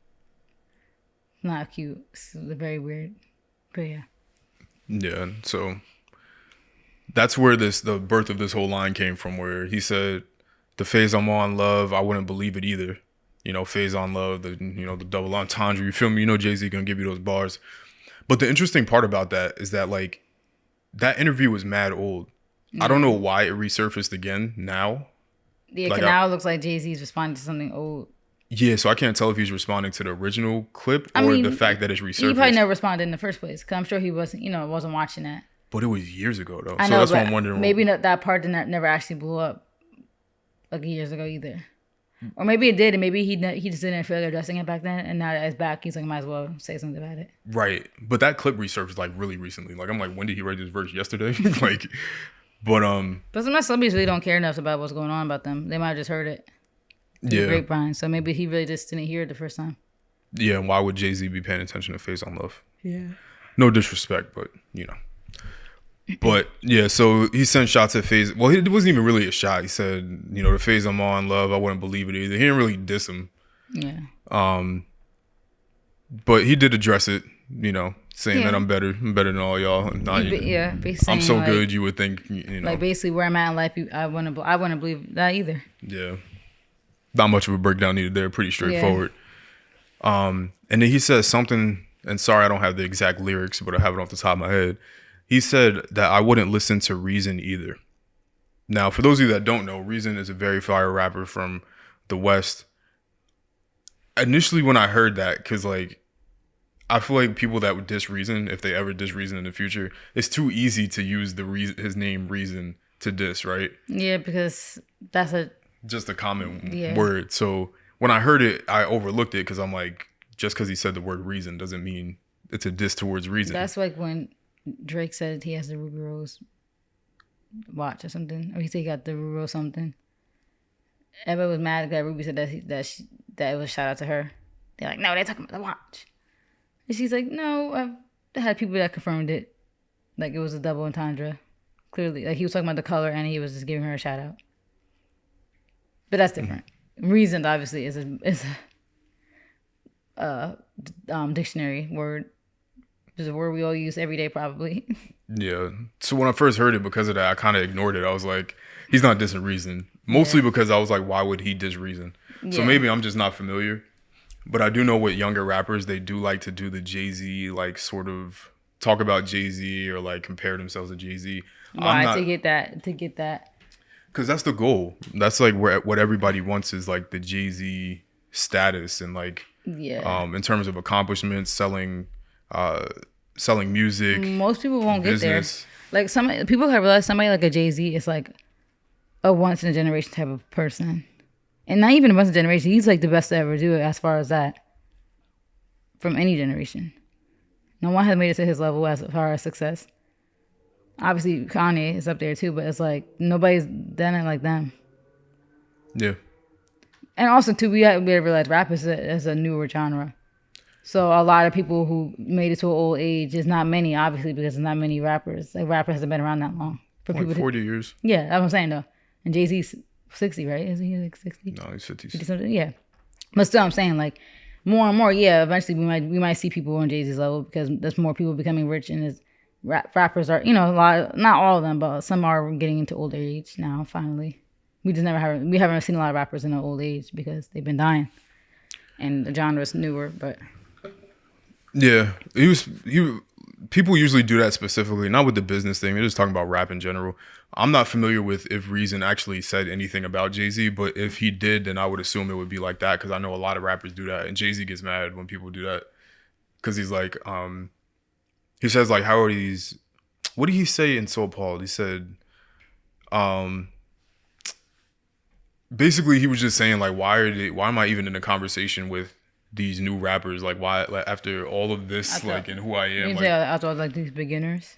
Yeah, how are these beginners mentioned with me? Whatever he said. How is my name being mentioned amongst all these beginners? Mm-hmm. So if I was to guess what Reason said, and for any Reason fans listening to this, please let me know if I might have missed something. I don't know if Reason dissed him, because sometimes people do that too. Like I remember Absol dissed Jay-Z. He was like, it was a shot. He was like, I used to want to rap like Jay-Z, but now I feel like I run. God, I used to want to rap like Jay-Z. Now I feel like I can run laps around Jay-Z. Yeah. Y'all ain't see nothing this nasty. Big and Pac got it coming when I pass too. So these young rappers, they do that. Like they do compare themselves, say I'm better than them. I used to admire you, but now that I'm here, I don't admire you no more. So I can imagine that's why he might have caught a shot. I didn't think it was at first, but then listening to Rory and Mal talk about it, it might have sounded like Reason thought it actually was. We're going on Genius to see if they say anything. Yeah.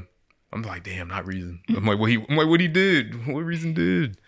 But I'll be interested to see how that goes. I'm like, I wouldn't necessarily. Jay-Z does have his ear to the streets, but I wouldn't necessarily think that he would be in tune with Reason. You might though. You'd be surprised. I know, but I feel like a lot of people feel like because people like Jay-Z and Beyonce are so quiet, doesn't mean they understand. No, they see what's going on. No, I definitely agree. I just wonder what it was. Like what happened. Unless I just missed something, but I thought that shot was interesting. Yeah. And it might not have been about him, but that's up for people to decide. Let me know in the comments, guys, what you think about that line. And the last thing, I'm gonna get the specific bar for this one because I'm not gonna say it right. But Pusha T, where I feel like he might have took a shot at Birdman. Why does Pusha T have beef with Birdman? Jay-Z. I'm sorry, did I say Pusha T? Yeah. Oh, my fault. Jay-Z said a line where I feel like it was. Why does he have beef with Birdman? Because Birdman was one of those, because when people, it's one of those things where like once you get to a certain level, you kind of get pit against each other. And Birdman is one of those people that has a significant amount of money. Mm-hmm. And in terms of like rap, entertainer, management, mogul kind of people, is up there with people like Master P and I guess Rick Ross, maybe Jay-Z, like those sort of people on that level. So I just think it might have been a competitive thing. Birdman might have said something. Once you get there, people throw shots at each other all the time. So like when it's on him, he's like, they ain't got, he's like, y'all got baby money. That was the shot at Birdman, because Birdman's original name was Baby. Mm-hmm. If you don't know, for you young kids out there. But this might be a reach, but I'm saying that this was about Birdman just because of that past history. He said, I blew bird money and y'all talking Twitter feed. Now I'll give you listen. What, look at me. Genius? The Genius annotation. Let's see what it says. Hove can't believe Birdman is still appearing on the same list as him. At the end of 2020, Birdman had to sell his Miami mansion at a $4 million loss. He originally paid $14.5 and sold it for $10.85. Hove boasts that he could put a painting on his wall worth that much. Hove has blown Birdman's net worth and is still financially solvent, hence blew bird money. Twitter's logo is a blue bird. Like he blew his money. Yeah. Like basically the money that he has, he blew that already. Like. Yeah, and that's what I thought. Yeah. I thought I was crazy. Apparently not, because other people think the same thing. Nah, that's too specific. He wouldn't just use bird for no reason. Well, because bird is in addition to, the song is about like neck and wrist don't lie. It's about like, drug dealing, money, and all that kind of stuff. So blowing bird money, when a bird is like, is related to selling cocaine. Yeah. So I'm assuming the first time I heard it, I was like, it probably means both. Yeah, exactly. Quadruple entendres. Yeah. Blowing bird money, blowing money from selling drugs, whatever. Yeah. And then meaning both. It says Twitter's logo was a blue bird, and the billionaire sold 80% of Tidal to Square, which is Jack Dorsey's financial services company, for $350 million. So blowing bird money, the proceeds he got from selling Tidal. That's crazy. Being a rapper is crazy. No, being Jay-Z is crazy. Listen, I'm telling you, anytime Jay-Z starts rapping, I don't want to hear anything from anybody else. Most rappers don't think about that when they make these verses. It's a quadruple entendre. Most rappers literally just see what words rhyme. Yeah, the Dr. Seuss rappers. Yeah, they don't think about stuff like that. Hat, bat, cat. It was a quadruple entendre. When I listen to Jay-Z, listen, y'all. When Jay-Z drops a verse, I don't want to hear nothing from anybody else. I don't want to hear nobody else rap. I don't want to hear whatever TikTok song y'all playing. This is real rap. Quadruple entendres, triple entendres. Don't even ask me how. So those are the three. Faison, Reason, Birdman. Reason, I don't know what Reason did. Reason, if you're watching this on my IG, tell me what happened. Come up here and pod for real. Tell us what happened. But yeah. It was a great verse. And hopefully Reason responds, because Reason could really rap, and Face on Love doesn't rap, and Birdman don't rap. Yeah. But I hope Reason responds, because I would love to hear it. We don't have a lot of like stuff like that no more. No competitive Everybody nature. wants, like you said, what you said earlier. Everybody just wants to tweet. Yeah. Like, No, no, let's we wrap it out. want- yeah. Let's make some money around this. Like that's why. Oh my god! If Cardi actually responded through like bars with Nicki, that would have been embarrassing. She would have lost so bad. Cause she would have had. Cause I think I feel like when Maybe. it comes to rap beef though, I would be like ghostwriters are off limits. Nah, you gotta write your own beef. We got beef. This is about our skill. You gotta write. But how would you confirm that she wrote? You wouldn't be able to. But has Nicki ever really done a diss to, like, I know she's dissed people, but like, has it been? She's had full on like beefs in her songs. But like her whole verse on that that song we just listened to. What's his face? Ugh, the Make Love song. The one, you know that song? Make Love. Yeah, the song's called Make Love. When she said go against Nicki, it's gonna cost you. The one she said she took 2 bars just laugh. That song's called Make Love by Gucci. I never listened to that song. I played it for you. No, I know what the song I you're talking about. I just don't listen to it. I know that song, that verse was horrible. I took 3 bars off just to laugh. The other day we literally was going through all Nicki songs. I played it for you. Yeah, I'm just saying. But I'm saying like that was that whole verse was a diss to right. That's not what I'm saying. What's her name? Remy Ma. And then Remy smoked her. And then she made raps like to Little Mama, like whole songs. So was it good though? Like, yeah, it was good. It's not about songs being. by Remy Ma too. The one with Drake in it. It's not about being. When it's like quotable. back to back, me and Drizzy laughed at that. That song too was a diss to her. And she was in London. I don't need no frauds. Anyway, yeah, it's it would be interesting. Basically, what I'm trying to say is that she should respond. She always does, like, not even. They're still technically subliminal. She never said, "Hey, Remy Ma, blah blah blah," or "Hey, whatever, blah blah blah blah blah." So it's still kind of subliminal. No, it was direct shots though about like, oh, you so what kind of bum bitch sells That's her still subliminal son for Iraq? Yeah, but you know who she's talking about. That story. That's still subliminal. That's the definition of it. If you're not explicitly, I'm pretty sure in No Frauds, if she said something about Papoose, like she said his name because like, that's her man. She's said names. Okay, she said names, whatever. She hasn't gotten in like a rap battle with anybody. Cause rapping and doing like.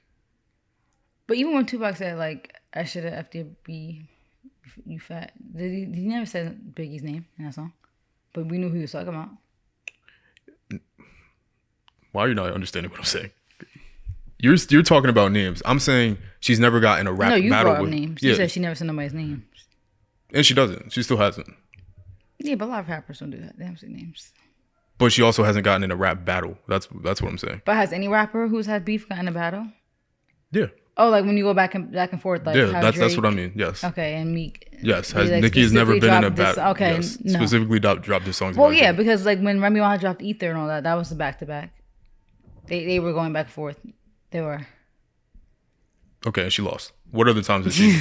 What other times? I'm pretty sure she did one with Lil' Kim too. Then Lil' Kim did one. All right, I'm gonna have to do my own research. Yeah, we had to do our research research to come back, but yeah, I was saying all that to say like I just like when music is like that. So you know, if Reason did say something back, but then again, it's like is that how rap beef starts? Like somebody makes a subliminal, and somebody comes back with a whole song, or has it always been somebody? Well, yeah, that's how it starts, right? It depends. Like sometimes, that's how the Meek and Drake one started, right? Then Meek throw shots, and then Drake came back with a whole verse. I mean, a whole song. It depends because like it usually starts from like a real life scenario that happened. Like with the Meek one was the ghostwriting. The ghostwriting thing, but like Meek was already being weird before then.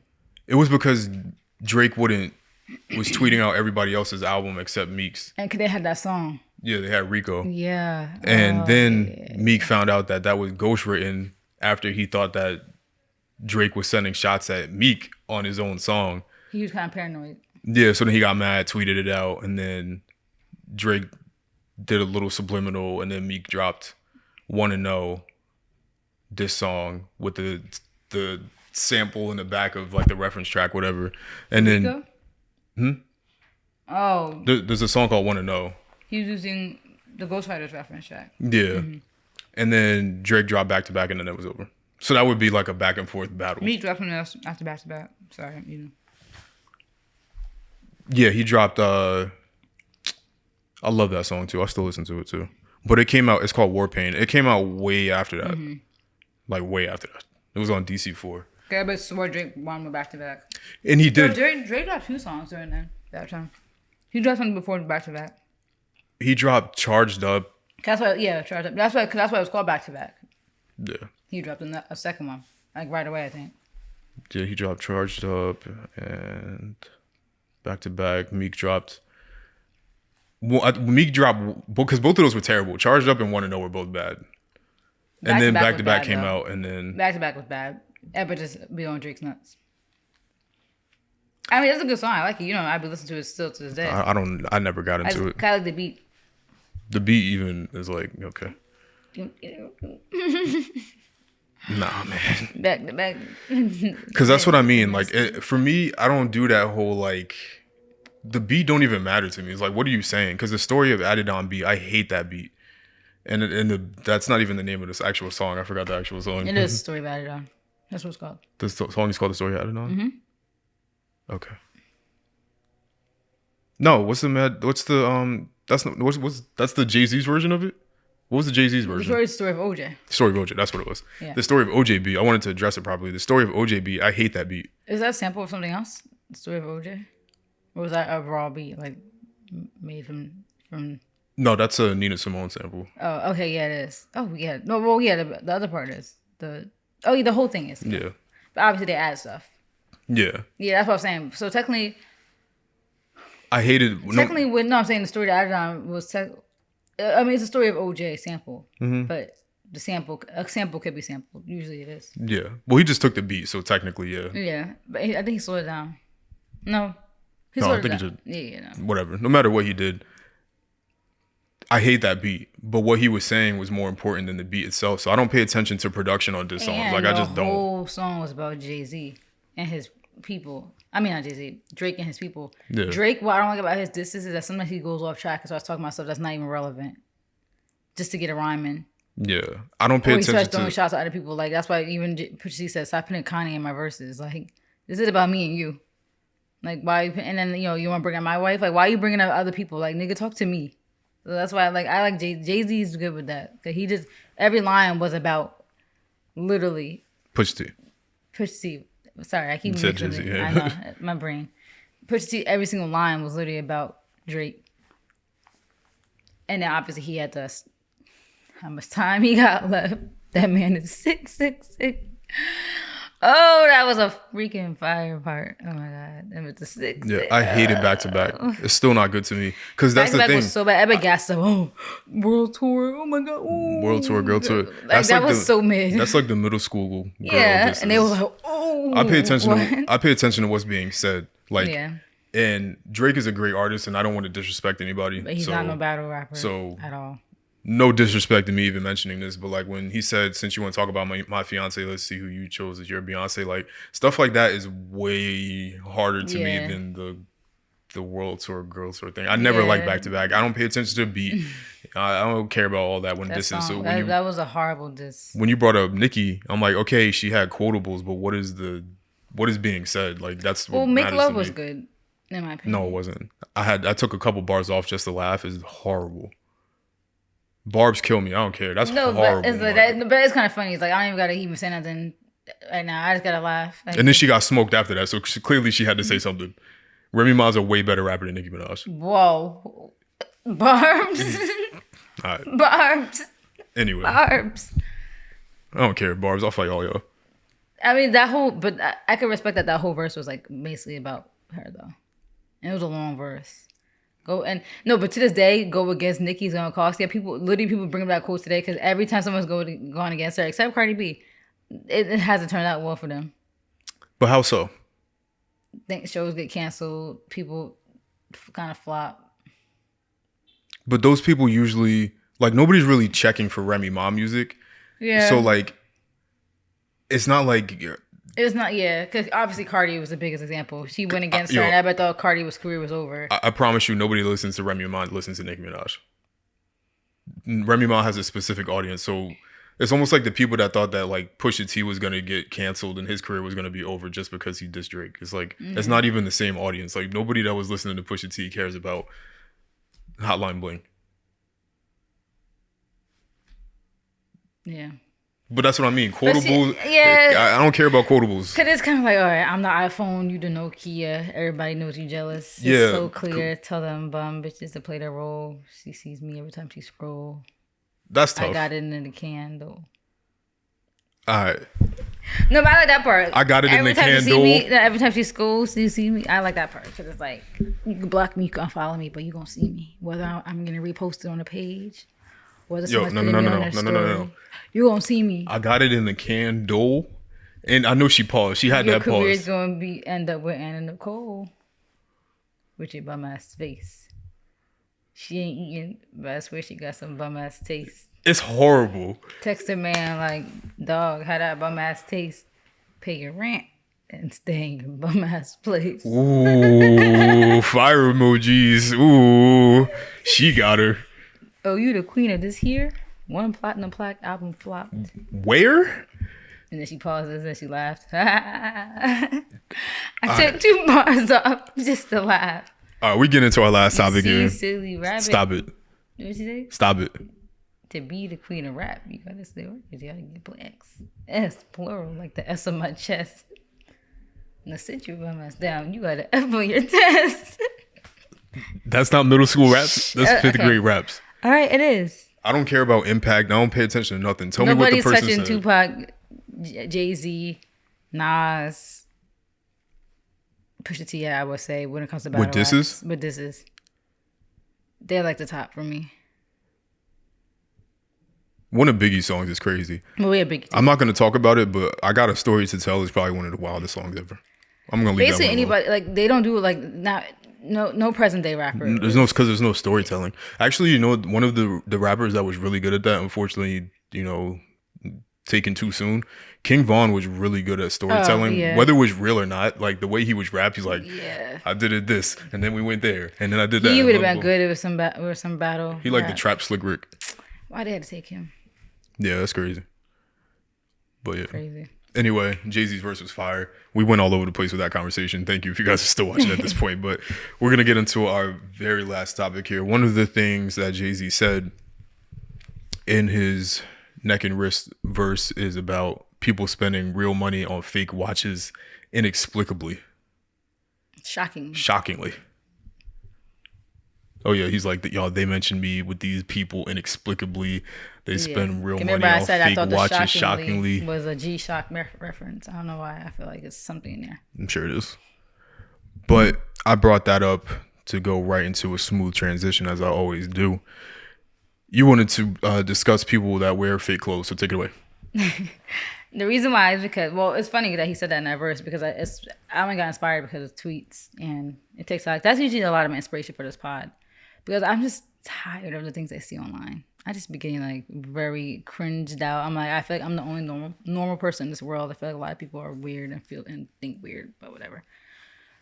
But yeah, like Jay-Z said, people really be spending real money on fake things, and I just don't understand that because it's like, for me, I just want to get to the root of it because there's one thing to go on Shein, right, and buy something that's the same silhouette.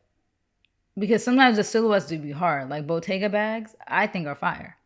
And a lot of people might not be able to afford that, right? And I know the mentality is, if you can't afford it, then it's too bad. But that's the thing, though. Like, you might like the silhouette. And I feel like designer brands don't own a silhouette. So I'm fine with... Yes, they do. They do? Yes, usually those... well, some of them might patent it. Yeah. I'm pretty sure all of them do. But some of them are so common that it's like you kind of can't patent certain shapes. Like, they are so common, you know? Like, I've seen, like, certain shapes. But then again, I don't know, a lot of bags... Yeah, I mean, there's certain bags that you kind of... Like, everybody has, like, a little shoulder bag with a circle. Everybody has the fanny pack. Like, I've seen the same bags across multiple companies. So, like, that's the thing. Like, I'm not defending them at all. I'm just saying I respect people who rather just do the silhouette and that's it. What I don't respect is people who go to DHgate or any other site and buy the stuff that actually looks like it. Like they'll buy like you can say, oh, I like the Jordan 1 silhouette, which is patented. You can say you like that, but then you buying the shoe with the swoop and everything and like to literally try to replicate it, like a replica. So I think that's more the word replica, not a dupe, right? Replica, probably the better word. I don't respect people who buy replicas because it's like, this might sound bad, but I don't even care. I mean, it's not even sound bad. This is just a fact. If you like, you had to earn the right to wear that stuff, in my opinion. And that's just how life works. If that stuff is expensive, like we had this conversation before, it's not meant for you. Clearly, $1,000 bags aren't meant for the average everyday person. Whoa. Get us out of an apartment life. I can't anymore. But yeah, it's like these designer brands and these luxury brands are made for people who could afford that freely. There's people out there who buy Louis Vuitton bags the same way we buy.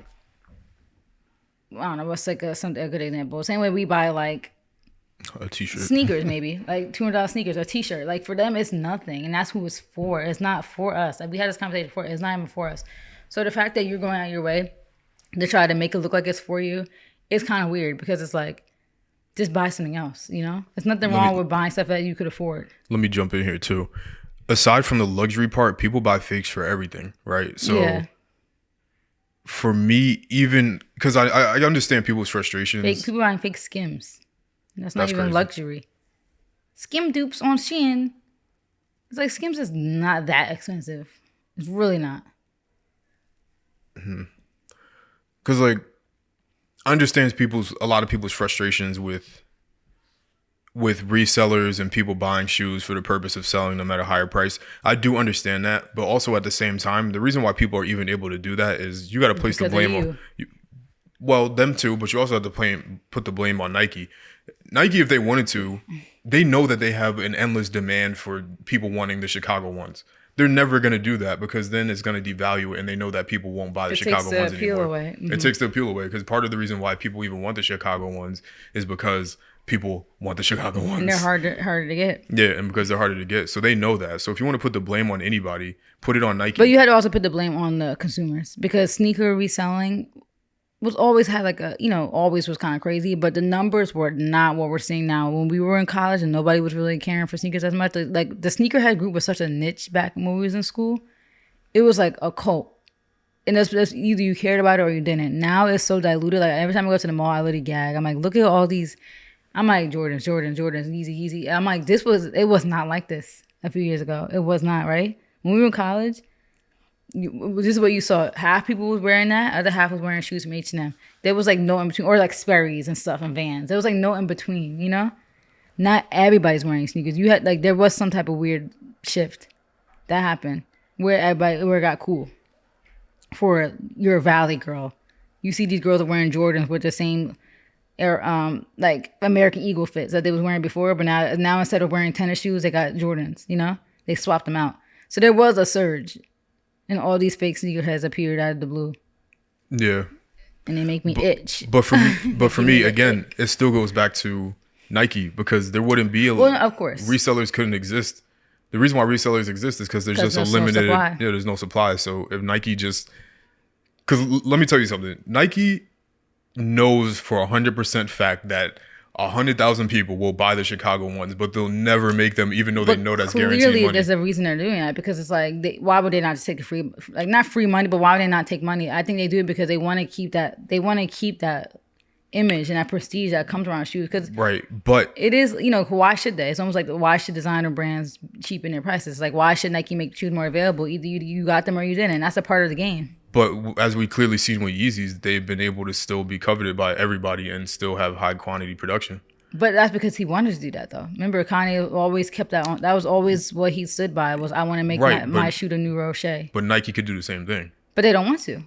Right. Yeah, so they shouldn't have to. Like, if they want their shoe to feel like a limited thing, then that's on them. I don't particularly care. But I respect that. Like, I feel like that's kind of cool for your brand to be something that's so highly sought after that people are literally paying that for your shoes. Like, that's a flex, and they might want that. Like, nah, if you got them or you didn't, like, wait for the next colorway. Or because they do make other colorways like readily available. They do. So anybody who wants to wear a Jordan, they could get a Jordan. You could go to Foot Locker right now and go get a Jordan. But there's certain, yeah, you can. You ain't getting Jordan 1s. You might get a certain colorway. That's not every single colorway sells out. Literally, you go on the website and get a certain colorway. Go ahead. See. Let's go check that right Maybe I'm now. wrong, but I feel like there's definitely ones that have Let's go Finish check. Line, East Bay. All those companies are owned by Foot Locker. Oh, It's all one giant conglomerate. so that's still their like source. Jordan 1s. They have Jordan 1 mids, Okay, it's still one. and that's it. And they're in grade school sizes. Okay, a lot of people wear it at grade school. No. Yeah, you're not getting Jordans. Sorry. It's over. They got the Jordan Zion, the Zion Williamson ones. Okay, but you can still get other Jordans. Maybe not the one. Yeah, you're not. Well, even you can't get anything. But now. even any like Jordan back to one the old though, days. if you go on Fight Club, anything, they're still not expensive. Come on, don't do that. We're not doing that. No, that's like my point though. It's like there's certain shoes out there that are easily accessible. There's certain colorways that don't sell out immediately at all. Like they'll be on the site for days. But obviously they know shoes like the Chicago ones. They know the Off-White collab. They know certain colorways. Like what? You have any specific examples? Because I'm pretty sure that nothing Jordan 1 sits at all anymore. For real? Yeah. Well, now now it doesn't because everybody just Well, buys even before whatever. it didn't. This is now kind of, which is funny. I think that there's more people that Oh, want the it's shoes newer now. now.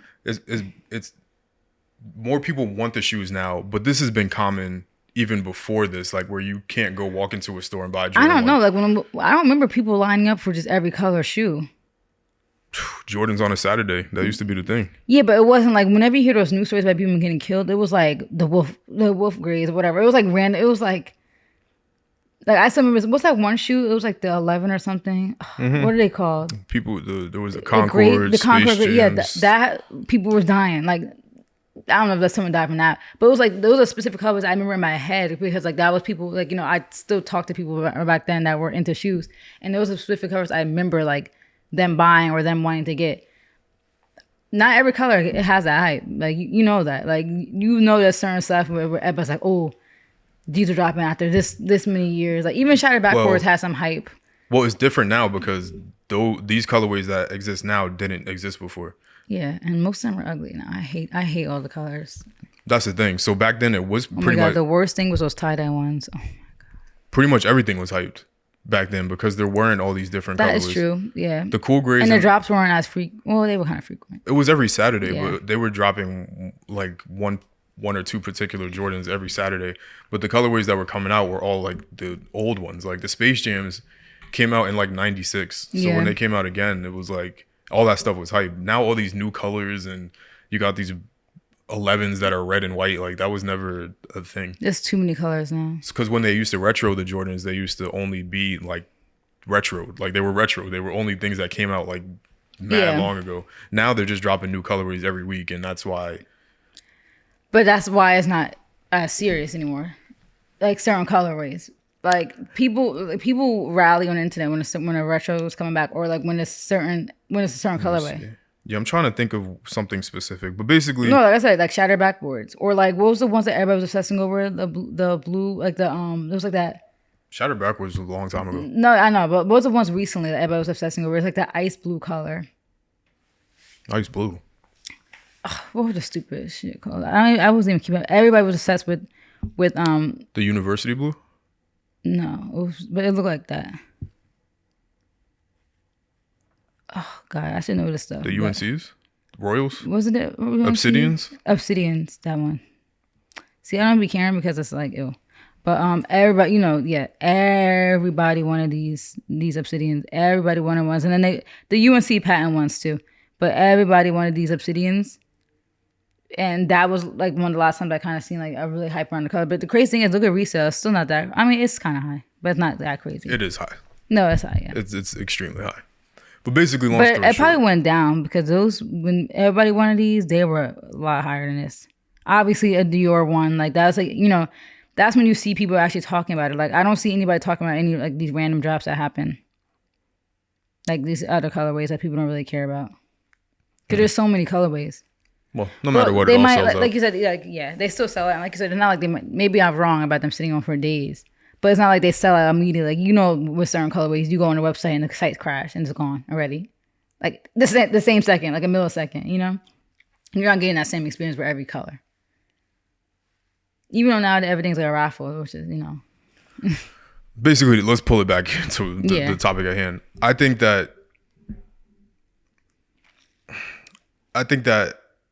people buy a lot of the stuff because it's just not I think that they would be willing to spend the money on because let's be very clear, replicas are expensive. They're not cheap. They're almost like the same retail price as the shoe itself. That's true. Some replicas are expensive. Some of them though, some. Yeah. So I think people are willing to spend the money on retail for the shoes that are coming out. They just can't access them, and now they're not going to pay $2,000 for the shoe that was $200 like a day ago. I'm not really talking about them. Well, that's why people buy reps a lot. But at the same time, it's almost like that's just like you kind of you just didn't get it. Yeah, you gotta. What's the word? You gotta like put it to the game, whatever. Like charge it to the game. That's like a wrong term because that's more so like the dating game. But I mean, it's still a valid thing. Charge it to the game. It's like that's how the sneaker game's been for years. And the resale market thing is kind of relatively new. Like it wasn't as easy as it is now to just go on GOAT, StockX. Like they didn't. That wasn't a thing when we were younger. So it was like you just kind of got it. Like it's almost like, oh well, you just didn't get the shoe. And I know people might be like, well, that's not fair. It's like, well, that's his life. Like Nike did it for a reason. It's kind of like that's the whole point. Like you either get them or you don't. Or sometimes you just gotta wait till the next time they drop. A shoe like what I'm wearing now, the off-white ones, probably never dropping again. Especially with Virgil gone, right? You could agree that's done. But other shoes, well, they usually drop again. It might be a few years from now, but it's like you might just gotta wait your turn, or wait till you get your money up to buy the resale price. Like I don't know. I feel like no matter what, to go down to getting replicas, it's like because it's like why at the end of the day, like that was a valid reason, but it's like no, it's still why because it's still the deep rooted why like that's like we talked about this before. You have to keep asking why. It's like, well, why did you it's like, why are you buying this? It's like, well, I can't afford the full price. It's like, well, if you can't afford it, then why get a fake version of it? He's like, because I like it. It's like, well, if you like it, then why not get the money for the real ones? If you really like it, you would support the designer that made it, right? Like, wouldn't you support them and put money in their pockets? And it's funny, that's what's the argument. Oh, these people make so much money. Why would I put more money in their pockets? Then why you want to buy something that they designed from their brand? Like, you clearly like them. And you're still putting money in their pockets low key because it's still not directly, but kind of like indirectly. Because these brands, the more you're wearing their stuff, they're getting promo from you wearing it. Free promo, basically. So it's like the why. And I feel like, for me, I feel like the root of it a lot of times is just to make it look like you have money. And it's like, why? Like, for me, I can't understand making it look like you having it and not actually having it. But then there's like a small niche of people who got money and still buy reps just because they're like super cheap. There is like a niche out there. I don't care what I don't know. I don't care what reason you buy it. You just shouldn't do it. For one, it's stealing. It's stealing intellectual property. You wouldn't like if you had a company and somebody was ripping you off. Yeah. Two, you're buying it because of what? Yeah, and that's the thing. Like, if you can't afford the actual price, or if you don't want to pay the full price and you can't afford it, then just don't buy it. Then it's not for you. Then, if you feel like that's too expensive, you want to buy a cheap version of it, then it was never for you. And unfortunately, that's the way the world works. Is that people think they're too entitled to everything that this world has to offer, and it's like that's just not how it works. It sounds good that we all could just buy whatever and wear whatever, but it's like clearly there's like a coveted group that buys those things, and clearly you wouldn't be included in that group. You had to ask yourself, why do I care so much to be included in that group that I'm buying a fake version of it? I don't mean to sound insensitive by bringing this up, but like over 50 people just got blown up in Ukraine the other day, right? Nobody is entitled to anything. Those people were entitled to live, and they got blown up. Yeah. So like that's his life. And that's a crazy comparison for what we're talking about here. But in general, like there's a lot of things. People shouldn't die of starvation. People shouldn't die of water when there's water everywhere, and we could give out water. And you're arguing about wanting to have designer for that to be accessible to you for what? Yeah, for what? Like it's So not you could wear a monochrome belt that says LV all over it, or that you could wear a monochrome bag. monogram. Sorry, monogram. Oh I was like, they dropped the black and white ones. Shut up. I'm ahead. This hat is big and make my brains. Yeah, like But yeah, so you can it's wear not that deep. a monogram Gucci shirt for what? So people would think you have Gucci. And the funny thing is, those people will say they buy reps and they probably would do it. But now, if someone came up to you in person and was like, "Oh, I love your Gucci bag," you'd be like, "Thanks." Like obviously you're not gonna be like, "Oh, thanks, it's fake." Like you might not say that, but it's like those people. I know 9 times out of 10 those people wouldn't, like, if somebody asked them, they'll lie and say it was real. Or would be embarrassed if they got Yeah. called out. They would be embarrassed if they got called out. Yeah, it's like if you're so proud of it, then don't get so embarrassed. Cause that probably is embarrassing, right? 'Cause I'm sure it's happened so many times. They would never buy fakes and they go walk around a sneaker con. No, they probably would. I'm sure somebody bought that, has done that as a prank, Probably. wearing fakes to a sneaker convention. Yeah. And it's just so cringe though. It's so cringe. And then sometimes you could tell too, people be buying horrible fakes. Like it's like, why are your Gucci flip flops like bent into the ground? Like they just look crazy. And it's just like at the end of the day, just like why not feel like I earned this? I like you said, we talked about this in the podcast before, like rentals. Yes, come on, bring it to me. Let Like- them know what I said. Rental cars. It's like, why not have that feeling like I earned the right to be in this car, but you just renting it, and then for the day you're faking it, you don't feel whack driving around Miami and faking it, because you know it's a fake. They're doing that so people could think that is their car. It's oh my god, it's so cringe. It just makes me feel icky. It's like That's nasty. you do all that to fly Spirit back into your 1-bedroom 600 square foot apartment in the hood, like. So what did you get out of that? One day feeling like you got it, and like people be like, oh well, life's short. Let people enjoy things. It's not about letting people enjoy things. It's about, did you earn the right to enjoy those things? Like these people who are rich and drive those cars and have the experiences, they earn that. What did you do to earn that? Scam? Do bank scams? And before I Am Academy and scammed all these money hungry people. most millionaires are self-made, just in case anybody's listening and thinks Yeah. that there's people that have daddy had it money. handed. Yeah. Those people do exist, but for the most part, millionaires that exist, and you can have money and not be a millionaire, but most of the millionaires that exist are self-made. And that's why it's the most now more than ever. And, And the most new. and self-made means that their parents they didn't inherit their millions. Yeah. So for anybody that's unclear on that too. And the thing is, like, yeah, people do get handed money, but a lot of that's what Kim was saying. A lot of people, yeah, they do get handed money, but they don't maintain it. And it's like a lot. I'm talking about like the old, older people who are in their, people who are in their 60s and 50s spending that money, and the young people who are self-made millionaires. They earned that. They worked hard. They took sacrifices. They made risks. They did, they contributed to society in some way. What did you do? Complain on Twitter? Not do a single thing towards your career. Like, people always wanted this money to just handed to them, and they just think they deserve. Oh, I deserve luxury. Why? What do you do to deserve luxury? And people have different definition of what luxury is. Like, they'll say, "Oh, luxury for me is getting my nails done." Okay, so what did you do to deserve designer? What did you do to deserve a nice car? Because if you're real humble and it's like, oh, that stuff doesn't matter, then a Honda will do, right? Why do you need a Lambo? But I deserve the Lambo. Why? Why do you deserve the Lambo? What did you do to deserve the Lambo? Sleep till 1 o'clock every day and complain about your 4-hour shift at Waffle House. You know that was coming. Thank you guys for but watching. for real, that's what it comes down to at the end of the day. Like, that's the bottom line about dupes and reps. What did you do to actually deserve the real thing and to wear that? And for any kids that buy that stuff because they really, really can't afford it, Yeah. it's the same thing. Like, It's you still the same shouldn't- thing. You in your young age, if you're doing that, it's not setting the right precedent for how you're going to be successful in the future either. Yeah. Like, honestly, Because that's the thing. As a young age, the motivation to get those things was what pushed me. Like, oh, I'm going to get my Louis Vuitton bag one day. So it pushed me to get my own stuff from a young age. I want my Tesla. We were just talking about my Tesla earlier. Yeah. I could go buy my Tesla. I just don't feel like I earned, and I have the money to pay for it. You just In don't feel like cash. earn that yet to buy it comfortably. I just don't feel like, I just feel like I haven't earned it. It's like, I barely even have had my own car that I have now for as long as I've had. Like, I just don't feel that way.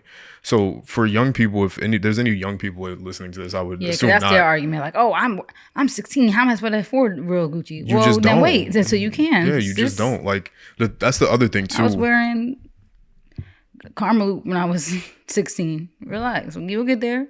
I was wearing even cheaper stuff than that, and that's the crazy part. I think that Karma Loop was kind of crazy. People might have this perception of how I dress now, or like this came very quickly. Like even like maybe sophomore or junior year of being in college, and for you guys that don't have that perspective, it might have been like 4, 5, 6 years ago. 5 years. 5 years ago, Right. which really wasn't a long time ago, but 6 years.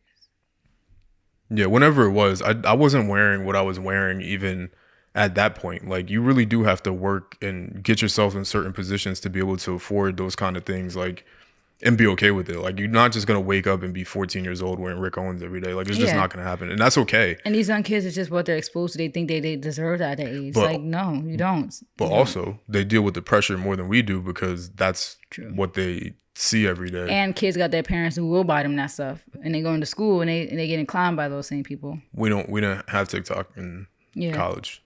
So even in college, I was wearing some H&M shoes and was still confident walking around like I was popping. Because it didn't matter as much back then. Yeah, I didn't care. But now I would be so self-conscious, even on the college campus, thinking, oh, someone's probably seen what shoes I got on.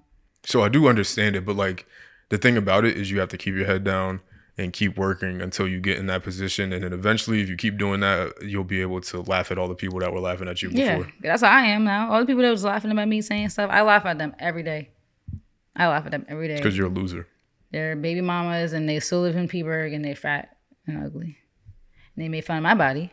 So that's why I'm calling them fat, 'cause they made fun of my body. Now it's, oh my God, body goals. What do you do in the gym? I don't do nothing. This is genetics. I just started going back to the gym in 6 months. Yeah. Now it's, oh my God, you're so fly. But you was making fun of my army pants that I was wearing. I was wearing camel pants 10 years ago before it was trendy. And you guys was laughing at it. But now it's, fashionable. And now you wearing camel pants. But yeah, that's the bottom line. Like that's what kids gotta learn too. Like the idea of earning things. Like everybody wants things handed to them, and they don't realize. They see all these like rich people online who flex and stuff. They don't realize a lot of them earned it. Like they'll compare themselves to like YouTubers. Like you could say, oh, Diara didn't earn that. It's like, yeah, she did. She was making her and Ken were making those videos every day. That takes effort. Like we see YouTube is hard sometimes. That takes effort to come up with ideas and get up and film every day, right? Film a whole day, and they was posting videos like every day. Like they was very real consistent with it in the beginning. They earned that. They were doing what most people wouldn't, and they could have easily just made excuses about, oh, they got work, they got stuff. In the beginning they had to work. They didn't have no income from YouTube.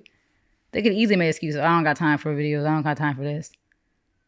So Leah J, she's been relevant on YouTube and Instagram and everything for the last like 10 years. It's like all these people could have easily made excuses and not been posting anymore, not doing anything. And they be up while you was on Twitter all day. They're posting, they're creating content, they're doing things, And it's like people have this mentality that they think that them who don't even do the half of what those people do, that they deserve the same things. No, you don't deserve the same things.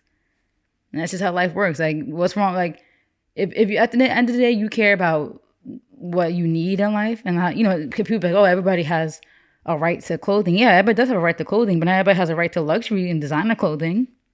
Like, get your shirt from Walmart. Walmart is perfectly fine for comfort and quality. You don't need Louis Vuitton.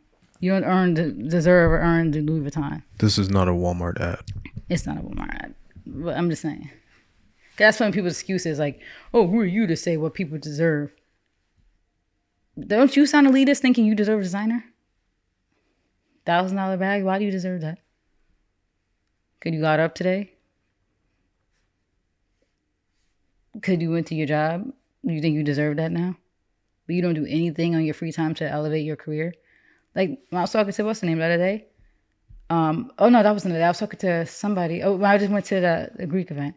When I was at dinner, I was talking to the girl who was at dinner with us. And she was asking me what I do. And then she was saying how she's trying to learn how to code and stuff because she wants to go into tech. I'm like, see, that's good. Like, most people don't do that. Most people won't try to, advance their skills or do anything.